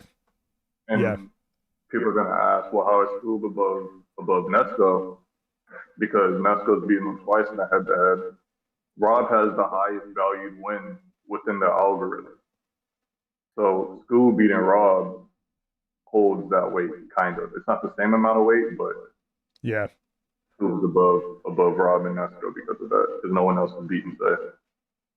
Yep. Okay. What else do I see here? We got Lamar Peters with only 10 games at number 9. Explain yourself. Yeah. Do I think he's 9 with only 10? No. But another thing with this, and it's something I wanted to talk about too, it's mainly, do amount of games matter when it comes to all time? Specifically with like head-to-head matchups. So let's say Eugene came in, he already beat Scoob, and then he runs the gauntlet and beats all of the top 6. Would Eugene naturally be number 1 then, or would you still have to play more games all the time? He'd be number 1, I would assume. Yeah. So that's something I've been playing around with. I still think Lamar is a bit too high.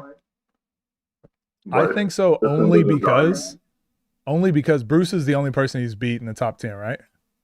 Yep. and then all of his other wins are like way lower. Yep. But he played. I think it values him playing Scoob as well, which is why he's pretty high. Yeah. The issue with I know it's between Tay and Lamar is only because Tays has lost every game that he's played top competition in. Yeah. So that's why Tay is lower than Lamar, but they're still within the same range. The algorithm giving Lamar the benefit of the doubt of him being within that caliber because he already played school before. Well, now that since we have Bijan in the chat and he's saying there aren't 39 people better than him, why is Bijan's 4-1 at 39, but Keem's 4-1 is number 13, and Caleb Huffman's 4-1 is 15? Yeah. Well, Keem beat Bruce. Keem beat That's Bruce. The main reason. Lamar beat Bruce too. Bruce is such a interesting person to me because I don't know why, but within the algorithm, any algorithm I have, Bruce is always up there for some reason. Yeah, he plays a lot of games. There hasn't been a time where he's been outside the top 10. Yeah. So with them beating Bruce, it brings them up. Same with Caleb because Caleb's strength of schedule's been pretty good. Hey, Bijan, are there any games that are here that are on YouTube that we don't have? Got Jalen, J Perk, Fomby. So he's got the Fomby win. Yeah, so Fomby probably pushes him up too. I see where Fomby's ranked at within the all-time one because I think Bijan should be higher within the power ranking. Yeah. Well, Fomby though, damn. Wait, is Fomby not on this? Oh, he's 12. Yeah, so Fomby 12. Yeah, Bijan should definitely be, because he only lost to Scoob. Should be higher. Yeah. That's why I say the more games that are played, the easier it is to build something off of it. Yeah. That's really what it comes down to at the end of the day. Because when you scroll to the list, it's either guys that have a high volume of games but haven't really played that much competition as they get lower, or it's just a bunch of new guys who we know are really good. They just haven't played enough. Yeah. Okay, so with these all-time lists, there's no DK in games, like older games. There's barely a decay. Because Traycroft 11, even though he's not active. Yeah. Okay. Yep. So that solves the Traycroft for people like, well, why is Traycroft ranked more? All right. What am I looking at right here? Number 18. Number 18, Nelson. Ooh, 75.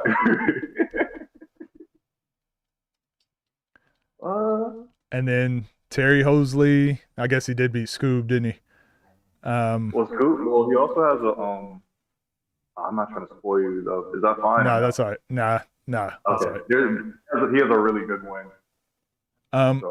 Well, then we got Vern, 9 and 5. Yeah, I'm with the Cam, 18 and 14. Yeah, I think Bijan, for some reason, there's a couple players really low. Yeah. I guess Teo, that makes sense. Teo is number 69. Bruce, 67.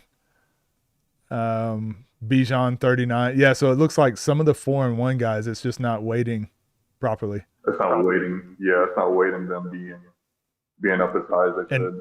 Based on Reese 5 and 2, and he's 35. Yeah, but I say Bijan's strength of schedule is tougher than Reese's, so he probably should be higher. I agree. D-Bone's number 24. 4 and 8. D-Bone. Ooh. Hey, so Swift, I'll say whatever you changed to try and make the Rob fans happy, it's broken the rest of the list. Yeah.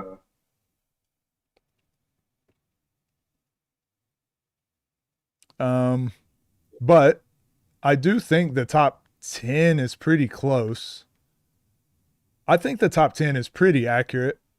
Again, my list is going to look different than this, but I think it's pretty accurate, pretty close. And again, maybe It's going to need more games and more time to like iron all of this out. But I really hope people send you a lot of mean and aggressive DMs today. Dude, as long as they can tell me like what they would wait more, it doesn't really matter to me. Yeah. Lat 29, Scar 30. Yeah. I mean, well, Hezzy got 32. He's 10 and 13. But Hezzy got strength of schedule has been pretty good too overall. Boog 4 and 1, 34. Yeah, I think there's some that could change, but I mean, it is what it is. What else you want to show us? You got highlights up yet? No highlights just yet, but eventually you guys are gonna be able to go on the platform, be able to like clip up certain stuff. So like Lamar and Nas getting into it, you'll be able to flip it up and then vote on it. It'll kind of be like TikTok, like a 1v1 version of TikTok. That's what I'm going for. Oh, that's dope. I like this. This would be dope. Yeah, still some changes I got to make to it before I want to release it, but that's something in the works. Platform rankings, those aren't up yet? Oh yeah, because that would be the platforms rankings. Go to, I don't know why it's on yours, it doesn't do it. Go to platforms and then click on, I don't know, like Ball is Life. I'm still here. Huh. Maybe try opening it in a private window, maybe. I wonder if it's saving the cache from before. Because for me, it shows up all the platforms.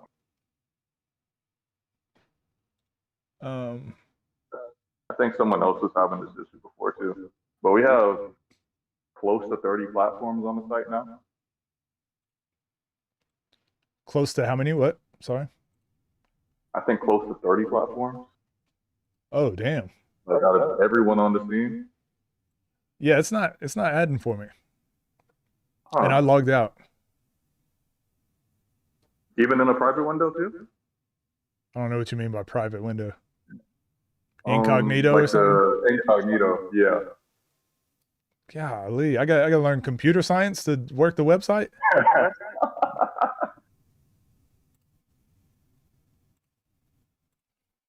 I was wondering that the other day too, because you pulled up the old like dashboard for the website, even though technically you're not supposed to be able to get there. Yeah, I was a computer hacker back in my time.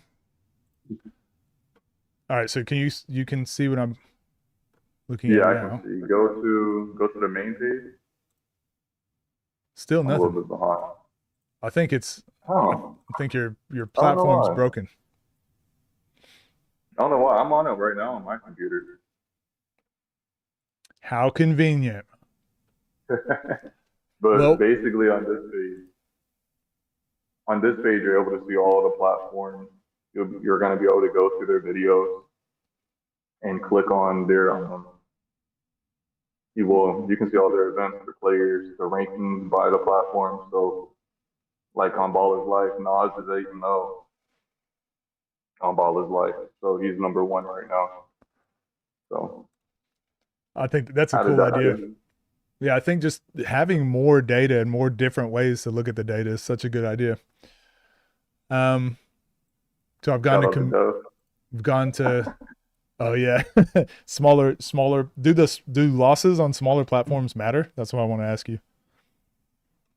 For now, no, because players right now are interchangeable anyway within platforms. I wouldn't say it's right to count the weight lower on a smaller platform. So I wouldn't say that. No, I was just making the joke about because. Oh, because of that. Well, we did the community rankings. Oh, I'd have to log in again to see mine, wouldn't I? Maybe I'm logged in here. No, I logged in. You have to log in. Oh well. I don't know why the platform isn't working for you. Am I logged in? No, I logged out on all of them whenever it did that. Oh well. So we're in the community rankings. It's got Nas number 1. Wait, so is this still the older algorithm too? So this is with the power ranking algorithm. Oh, So we okay. have the power ranking one, and then we have the all-time one. Ah, okay. So I need to look at the power ranking algorithm. Yeah, so this is the power ranking one. So Oh, Nas is number one. That's why it's the same. Yeah. okay. So within the all power ranking one is still the same. I haven't made There we go. Well, there we go. adjustments to it yet. Bijan, you're 25 with power rankings. That makes a little bit more sense. Because then Keem is 22, C4 is 23, Bijan 25. Yeah, that makes more sense to me. Okay. I think it makes more sense too. Just trying something out with the all-time one for a little bit till I can adjust it more. It'll never be perfect. Probably everyone's gonna have an opinion. Yeah, for sure. I think it should go to power rankings first. Default. Okay. And then be able to switch to all-time. Yeah. Because again, that having like Trey Croft and Frigga's still here on this one, but he did play recently. But there, Trey Croft and Vern, it's just going to have a lot more names and more data to deal with. Whereas I feel like power rankings is going to be a lot more like immediate snapshot look. Yep. But yeah, Bijan, I don't know if you see this. Bird ducked you allegedly. I'm too big and strong. Does ducking come into play with rankings? Absolutely. We'll bump you. We'll bump you up. It does. I was gonna say technically it does. I'm still working on where like strength of schedule matters more overall. That way guys that aren't playing games drop down. So like I have a video coming out on this. But Cam and Data, I feel like are really close to each other. But everyone acts like Cam is like top 10 and then Data is like not even top 20. Oh yeah. But Data has a tougher strength of schedule. Well, I guess Cam doesn't take those same games. We'll look at it. Day, Kel, Rob, yeah, Lat, Moon, Eli, Mike Harden, Scoob, Moon, Nesco. Damn. Yeah. Then he's got Scar, Burke, and he beat both of them. Zay. He played Zay twice. Yeah, Terry Hosley. Yeah, Kel, Lat again, Reese again. Yeah, Day definitely has a tough schedule. And then we look at Cam. Oh, we've looked at this in the past, didn't we? Yep. Cam. Cam's he the best lost to win Moon. right now. Clamp. His best win is Lat. But Lat doesn't have enough games played. And for Lat, that was his first game, wasn't it? He beat Mike. Yep. Yeah, he beat First Mike, game but then he lost to Mike. Lost to Nesco, lost to Scoob, beat B. Ellis, lost to Hezigod, lost to Ray, beat Rel, lost to Trey Croft. Yeah, damn. So to me, I'm like, I don't think Cam is that far off from Data. He just hasn't played the same schedule. And he only has 4 more wins than Data. Yeah, wow. Kel, one of his best wins is Frigga recently. Yep. Crazy. What else? What are some other things we know? Oh, weight classes. So how are we doing weight classes? So weight classes, for me right now, it'll probably change. But small guard, if you're under 5'11", guard is 5'11" to 6'3", but you got to be below 200 or 205. And then big guard, 5'11" to 6'3", 205. Then wings, you're just 6'4" plus. Damn. Okay.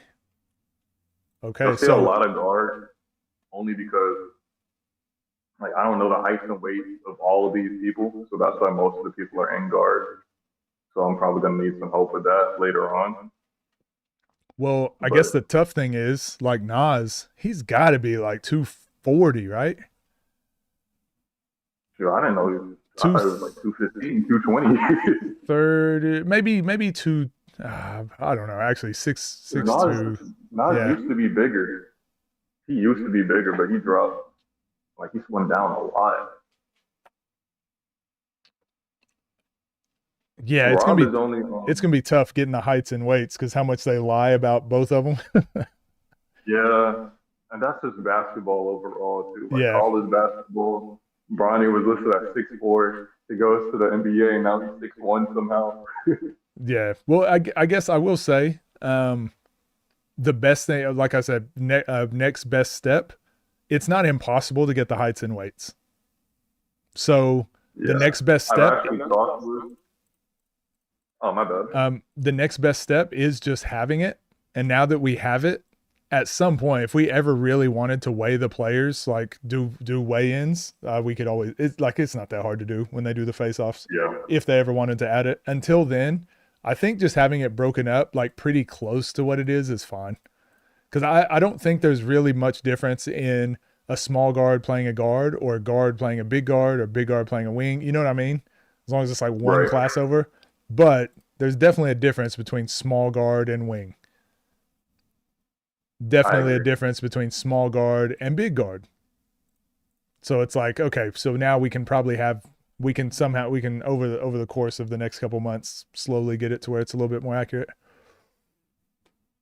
I've also had players reach out saying, hey, you have my height and weight listed on there and it's wrong. I'm like, okay, well, you can go to the player profile and you can claim your profile and fix all that. You can change the image, you can change your height, your weight, all of that. Yeah, that's the way to do it.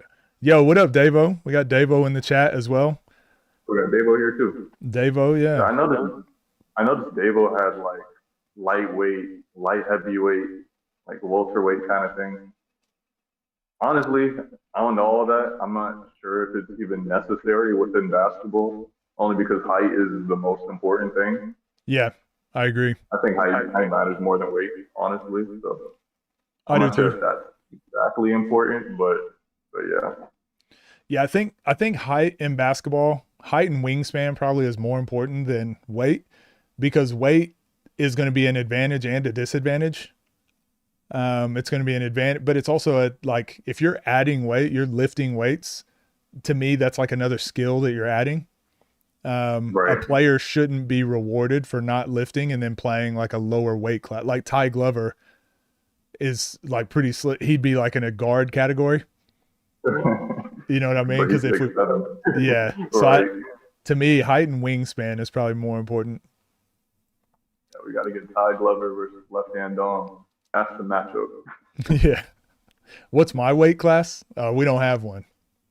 Ultra heavyweight. I've seen someone in the chat say measure standing reach too. Standing reach? Yeah. The NBA Chiefs standing reach too. So that'd be interesting to see how the one-on-one space would do it. You notice with like the NBA. Hey, we got it. Go ahead, my bad.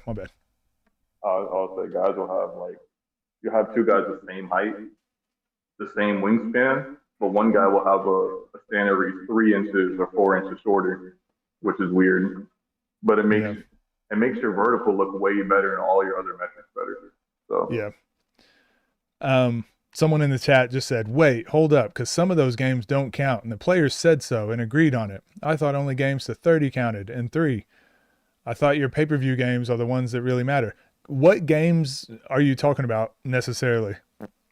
Can you give an example of the game? I would love to have this conversation, because then some rankings need to be changed if that's the case. I was gonna say each game matters. It's not like no game. There's a game on here that doesn't matter at all. Well, so this person is bringing up Rob and Cam. Do you even have that on there? That game isn't even on there. Yeah, so Nas games, Rob versus Cam game is not on here. So yeah, the Frigmus one, that's not on here at all. So I don't see an issue.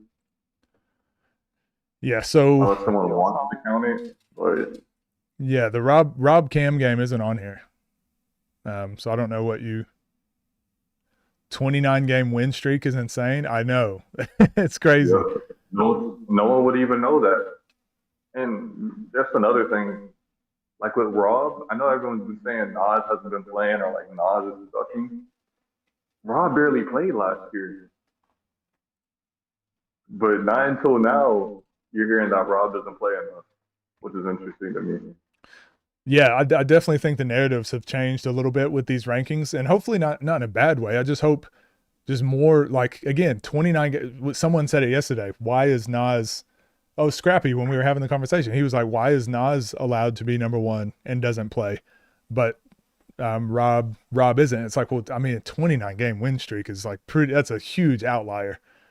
That's like that's just not a normal thing. And yes, he hasn't played a ton recently, and his record isn't like, again, it's like his record is strength of schedule recently isn't crazy, but like Briscoe, Rajon, Bino, Kyrie Walker, Kobe, Silu, Zavon, Noah Blackwell, Frigga, Greg, like it is whatever. Luis Rodriguez, Darmani, Nesco, Tay, Scoob, Zeke, Simba, Scar, Burke, Hezigod. Like you keep going. It's like, damn, that's 29 kills in a row before he got to Zay, which was 2 years ago. So it's like, that's why. Compared to, again, we go back to Rob. I don't know. We're not going to have this conversation every single day, but it feels like I am.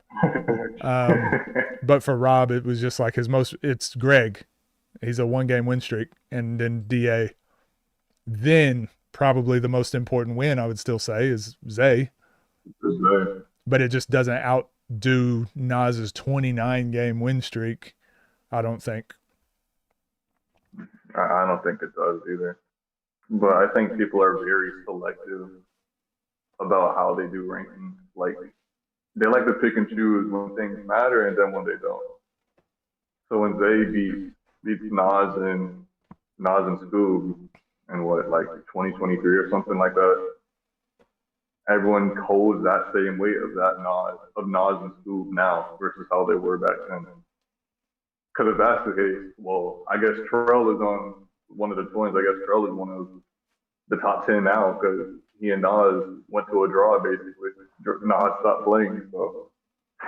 Yeah, that was wild. I think we finally saw that the other day. That was crazy. Yeah. Only games on someone said, as per Dev, only games on OTD and Ball is Life would count. Hey, Rob is undefeated then. Yeah, well, if that's the case, Rob number 1. Or the Rob Cam. Number 1. They said the Cam and Baldy game. I don't know if that. Cam and Baldy. Yeah, that game's on there.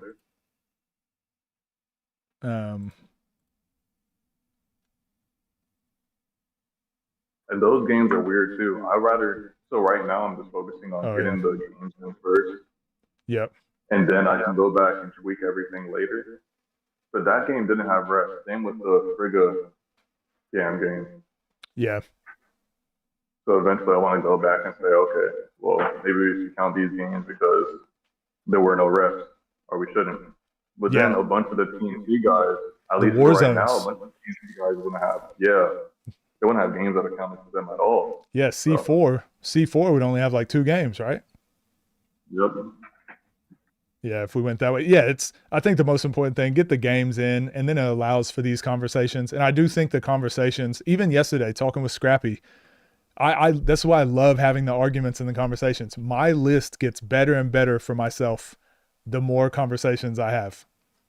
And I'm never going to say my rankings are the most important, but it's just like, no, I think I do test them against a lot of arguments though. And I look at some of you and I'm like, there's a lot of people that don't test their arguments and see how it stands up. So I think this type of list, these sites are really good for those ranking conversations. Well, one thing I heard a couple of days ago, people were saying, well, your list is only as objective as the system.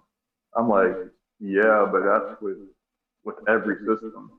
It's like you have a math test, and because your teacher is picking certain questions on a test, then you get a 40 on it. Objectively, you got a 40, but then you could be like, oh, well, it's subjective because my teacher put these questions on there, and I'm not good with these questions. Like, that argument doesn't really hold up. You could always do that.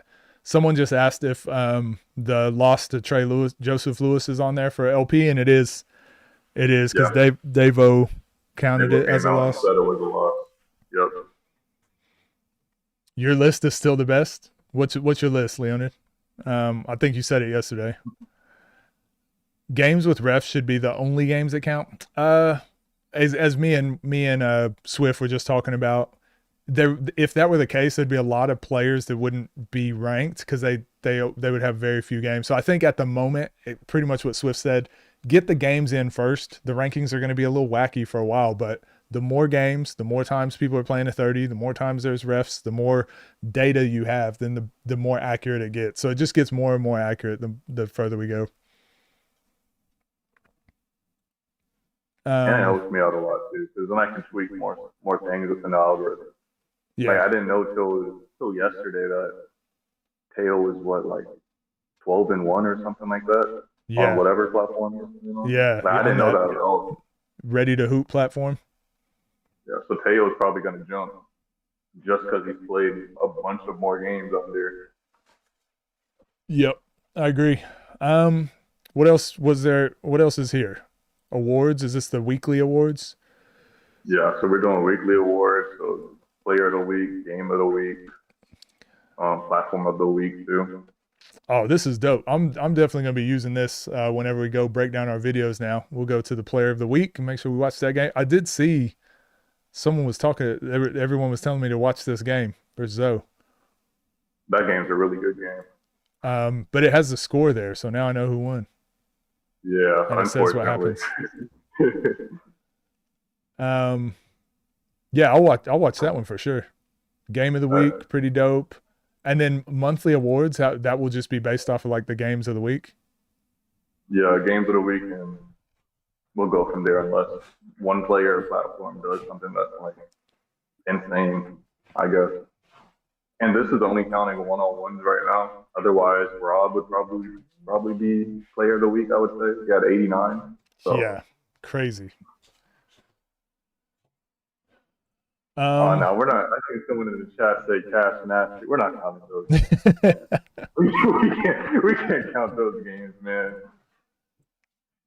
What about so what's this PvP arena? What is this? This can be the last thing, and then any other stuff you want to talk about? So PvP, you can compare players with a head-to-head. You have an actual player comparison, so you can compare resumes.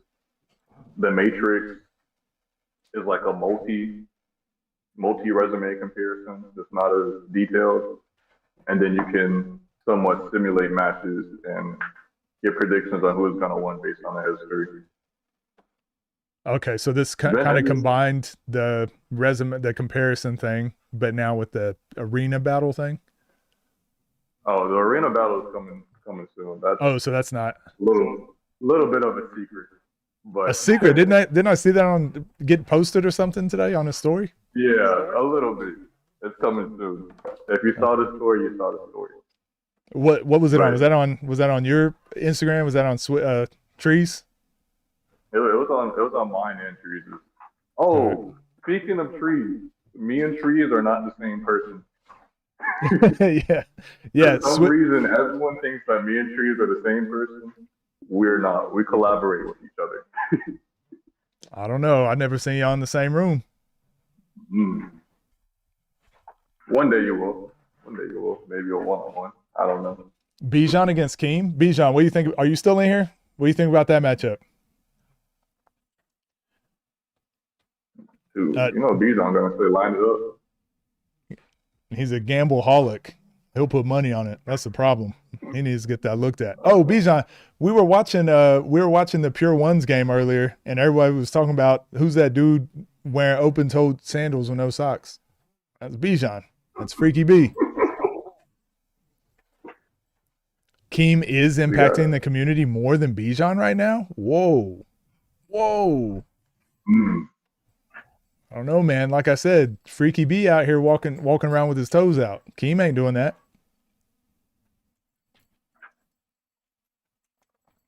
All right. Well, was there any other stuff that you wanted to talk about? I got one more thing. Can we go to Raw real quick? One more time?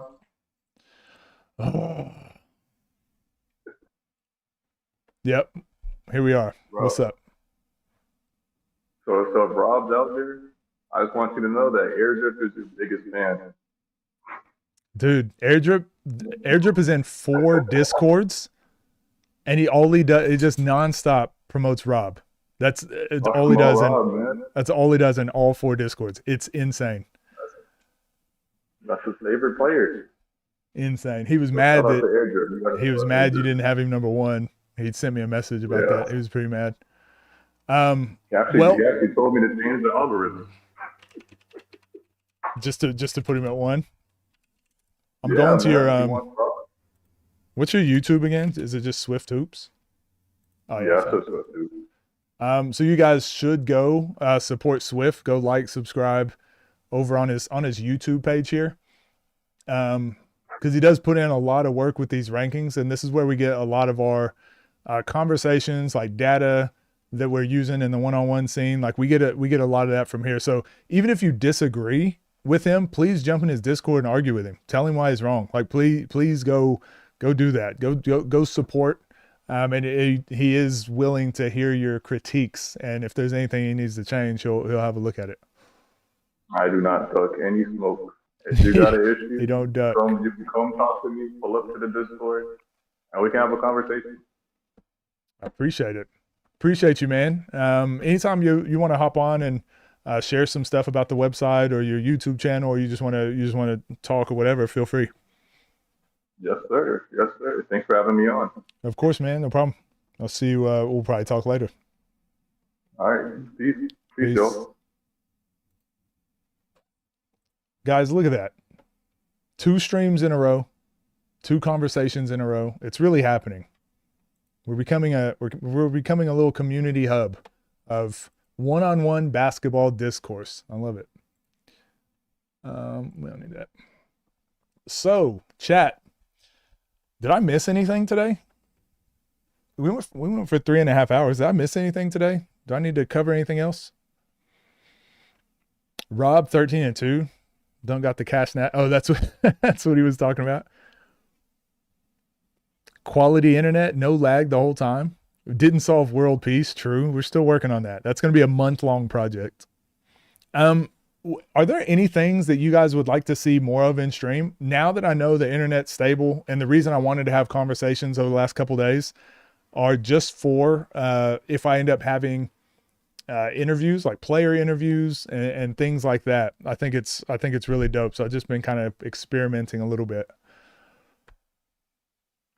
Rob is not number 1, but he is top 5. Becoming ESPN of the 1v1 space. I kind of just want to be like a little, let's just have the conversations. I think this is just like a cool little spot to have conversations. You guys can voice your opinions. I remember before I started my YouTube channel, I was really not mad at things, but I'm just like, I don't agree with this. I don't agree with this thing. I just want to say my side of the argument. Now that I have a channel, I can say my side. I can voice my opinion. So I want this also to be a spot for those of you that don't have time to make a YouTube channel. If you want to voice your opinion, like you can do it here. We can have these conversations. How tall am I? Guess. Can we watch the TNC 3v3? Midi Kellerman? I actually like that. What's the 3-on-3? See you beat every Dark Souls game one sitting. I got you. Hey, we might do that in the future too. We might do like game nights every once in a while. Would you guys be interested in that? Getting more into the drama of the scene rather than actually learning stuff, which is fine, but not as educating as it used to be at first when learning fundamentals. Gold. What are you talking about? We broke down 3 games today. We broke down 3 games, and there was lots of fundamentals in those games. And then we spoke about women's basketball today, which is going over on the 3rd channel. So we got a 3rd channel video out of today. We got a 1v1 Swift conversation video that's for this channel. We broke down 3 games with lots of fundamental breakdowns if you want to watch those. And then I've still got my main channel, which I've got a video to record either today or tomorrow. I can't do much more content. I don't know. I'm trying to do as much as I can. Nas King of the Court, please. Short video. Maybe we need to watch that one. Maybe I can't do like a full, I don't know if I could do a full reaction. Inviting players who have been overseas. Yeah, so I want to do that too. That's actually what I originally started my channel for, but we'll definitely do those conversations. If I was in the one-on-one space during my prime, where did I be ranked? Where was Bijan? Was he 39? I'd be 30. I'd be 40. Coach is 7'4", 6'6". Good guess. Yeah, I am 6'6". Game night would be tight. The one with Rob, Nas, Frigga, BJ will be there every time. Berg versus Jordan. I'm pretty sure I already did that. I'm almost certain that we watched that video. Chapter 2, season 3. Why haven't I liked the stream yet? Oh. Think it's because I watched the 3v3s. Thanks for the content, coach. My bad. No, you're okay. Like, I like the feedback, but I don't make a lot of money doing this stuff. I'm not asking for pity or donations. For me, the way that I'm able to do more content is to speak about not necessarily the drama, but to talk about the things that are happening in the scene. That kind of funds whenever I post a really fundamental video that's not going to get any views. When I post just fundamental stuff, if you go look at my third channel, I might get like 800 views, 400 views, sometimes 2,000, 1,000. But whenever I post on my main channel, 50,000, 100,000. When I post on this channel, it's like up and down. So it's a constant balancing act of like posting what people want to see, but then also posting the fundamentals and just making sure I'm able to make an income, make a living off of some of it while being able to also post the content that I want. So it's something I'm definitely going to keep making sure I get better at. Keep the live for public for a couple hours. I just got here. We'll see. We'll see. One with, okay, BJ. Who you got? Nas versus LP. Right now, I got Nas. I got CLP versus Zay. Then I'll be able to give a much more detailed answer. Owen versus MJM. No, was that the one in London? All right, I'll type in this game and I'll see if it looks interesting. If it looks interesting, maybe we'll watch it.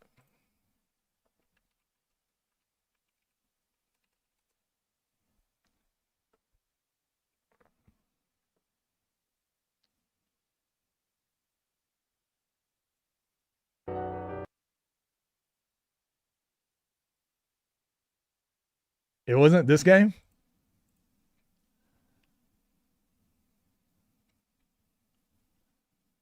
Oh, Nas, Scoob, and Zay. Wait, which one? B. Ellis and Will? We'll get to that one tomorrow. We'll do that tomorrow. We'll do both those games tomorrow.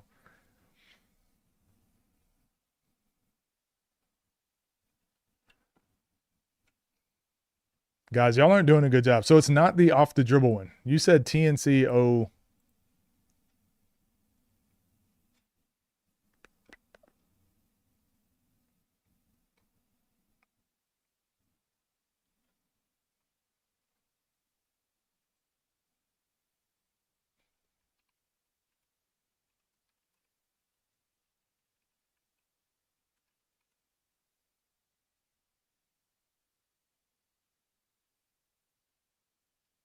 Wake up! Wake up! Oh, is it an hour? Is it this one? Is it an hour long? Lordy, lordy. We might have to do this one tomorrow. Most hostile and intense 3v3 game for $6,000. We might have to do this one tomorrow. It's an hour long. Nas versus Zay. Hey, the rematch. Like I said, it's hard to beat someone twice in a row. I know it was over 2 years ago, but still. Oh, man, I don't know. That's a tough one. That's a really good question. I plead the fifth. The most, yeah. So this is the game. It's an hour long. It's an hour long. We'll probably do this one tomorrow. So I'll watch this tomorrow. I'll copy and paste it already. We'll go ahead over here. This is how I plan my streams out too. For those of you that wondered how I did this, I make a little note and I say, March, what's tomorrow? The 18th. And we're probably just going to do all streams over on this channel. I don't think I'm going to go back and forth between the channels. We'll just keep it over on this channel for tomorrow. But then I do a little paste right here. Boom. First video we're doing tomorrow, guys. First video. And then we're going to watch the two B. Ellis, Will We'll watch these 2 videos too. Didn't you say there was 2 of them? We already watched one, but I didn't finish it. And you guys were telling me I need to finish watching the video. And it was so long ago, don't even remember. So give us a jersey tour. Wait, is there not another one? Oh yeah, shiftiest. Okay, in the lab. Damn. Yeah, we'll watch these.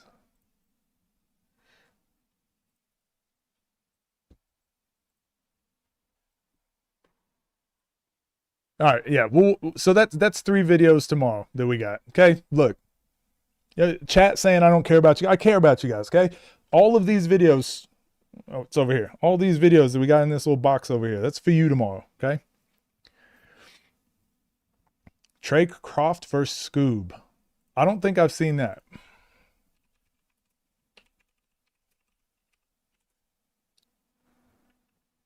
Is this Nesquik?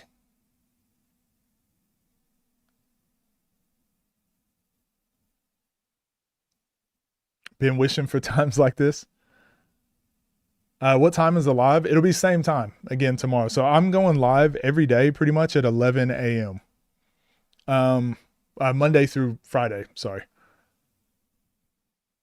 Is the Trey Croft Scoob the Nesquik game? Yeah. Okay. We'll add that. All right. We got a lot of content for tomorrow. We got 4 videos. I don't have any discussions lined up for tomorrow.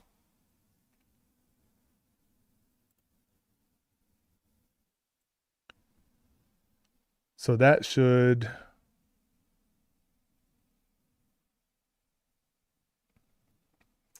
There we go. 4 videos. Plenty.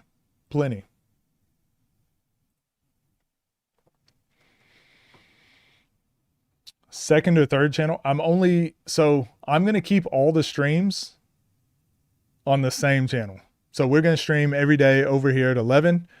There's just going to be times where I need to do some videos for the third channel. And you're just going to have to deal with it, buddy, old pal. You just have to deal with it. So tomorrow we'll do these, but likely on Thursday, we'll probably make some third channel content.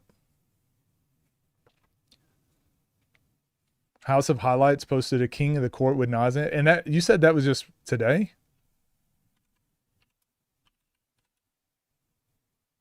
Or no, what was the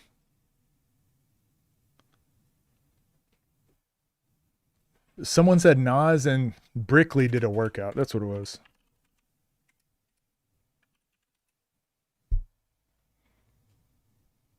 Was that just a short or something? Yeah. I don't think there's a YouTube video. Speak on a rehab process for healing an injury you went through. Maybe. Maybe. I don't really like talking about like physio or medical advice or things like that just because I'm not an expert.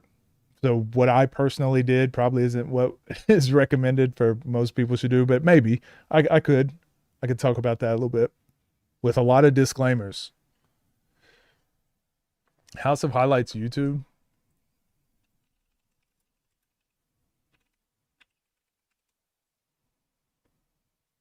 Oh, wait. Maybe I did see this. That handshake a little strong, man. Yeah, we can check that out tomorrow. Did it just come out today? Yeah, it just came out almost a day ago, so we'll get to that tomorrow. All right, there we go. We got 5 videos to do tomorrow.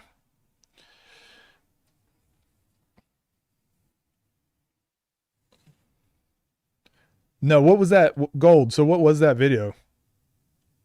I couldn't find it. Can I react to your 1v1? Who'd you play? Where'd you play? Well, we got 5 videos to do tomorrow, so maybe Thursday I could. What's up, T Money, by the way? Really helped me realize I made the game way harder than I needed. I appreciate that. A lot of people, a lot of people say that, and most people do overcomplicate it. You're not alone. Oh, it's the same video. Okay. All right, cool. All right, well, we got it sorted. We got it sorted pretty much what we're going to be doing for tomorrow. If you guys have any suggestions or whatever, go into the Discord. I've added a new tab here. So I'm going to try to start using these on stream more often. Can you guys see that? Yeah, so I'm going to try to use these more on stream, but 1v1, hold on, shorts and reels to review. So if you guys have shorts that you want me to review, I'll try to do them here. If we get like a bunch of them built up, I'll probably review those all in like a video on stream. And these should be like full-length videos to watch on stream. So I'm going to try to get better at utilizing these on stream now.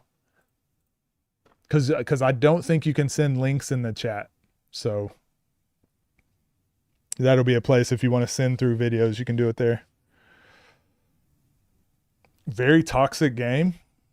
We might check that out on Thursday then. I like toxicity. Just got back from the gym 3 hours late. What did I miss? Missed it all. Missed everything. You got here as I'm ending it? Yeah, we're about to end. So we'll probably do around 4 hours every day. We went 3 hours and 50 minutes today. Yeah, we go around 4 hours each stream. Tomorrow's going to be a great day. Yeah, we'll try to get through as much as we can. I do have send it in the Discord. Send it somewhere in the Discord. 2 1s, both were toxic. Well, you might be the problem. I'm seeing a little trend here. You might be the problem, T-Money. All right, guys, I got nothing else. Take care. Smile at somebody. Give somebody a piece of candy or something. Give somebody some gum today. Be nice.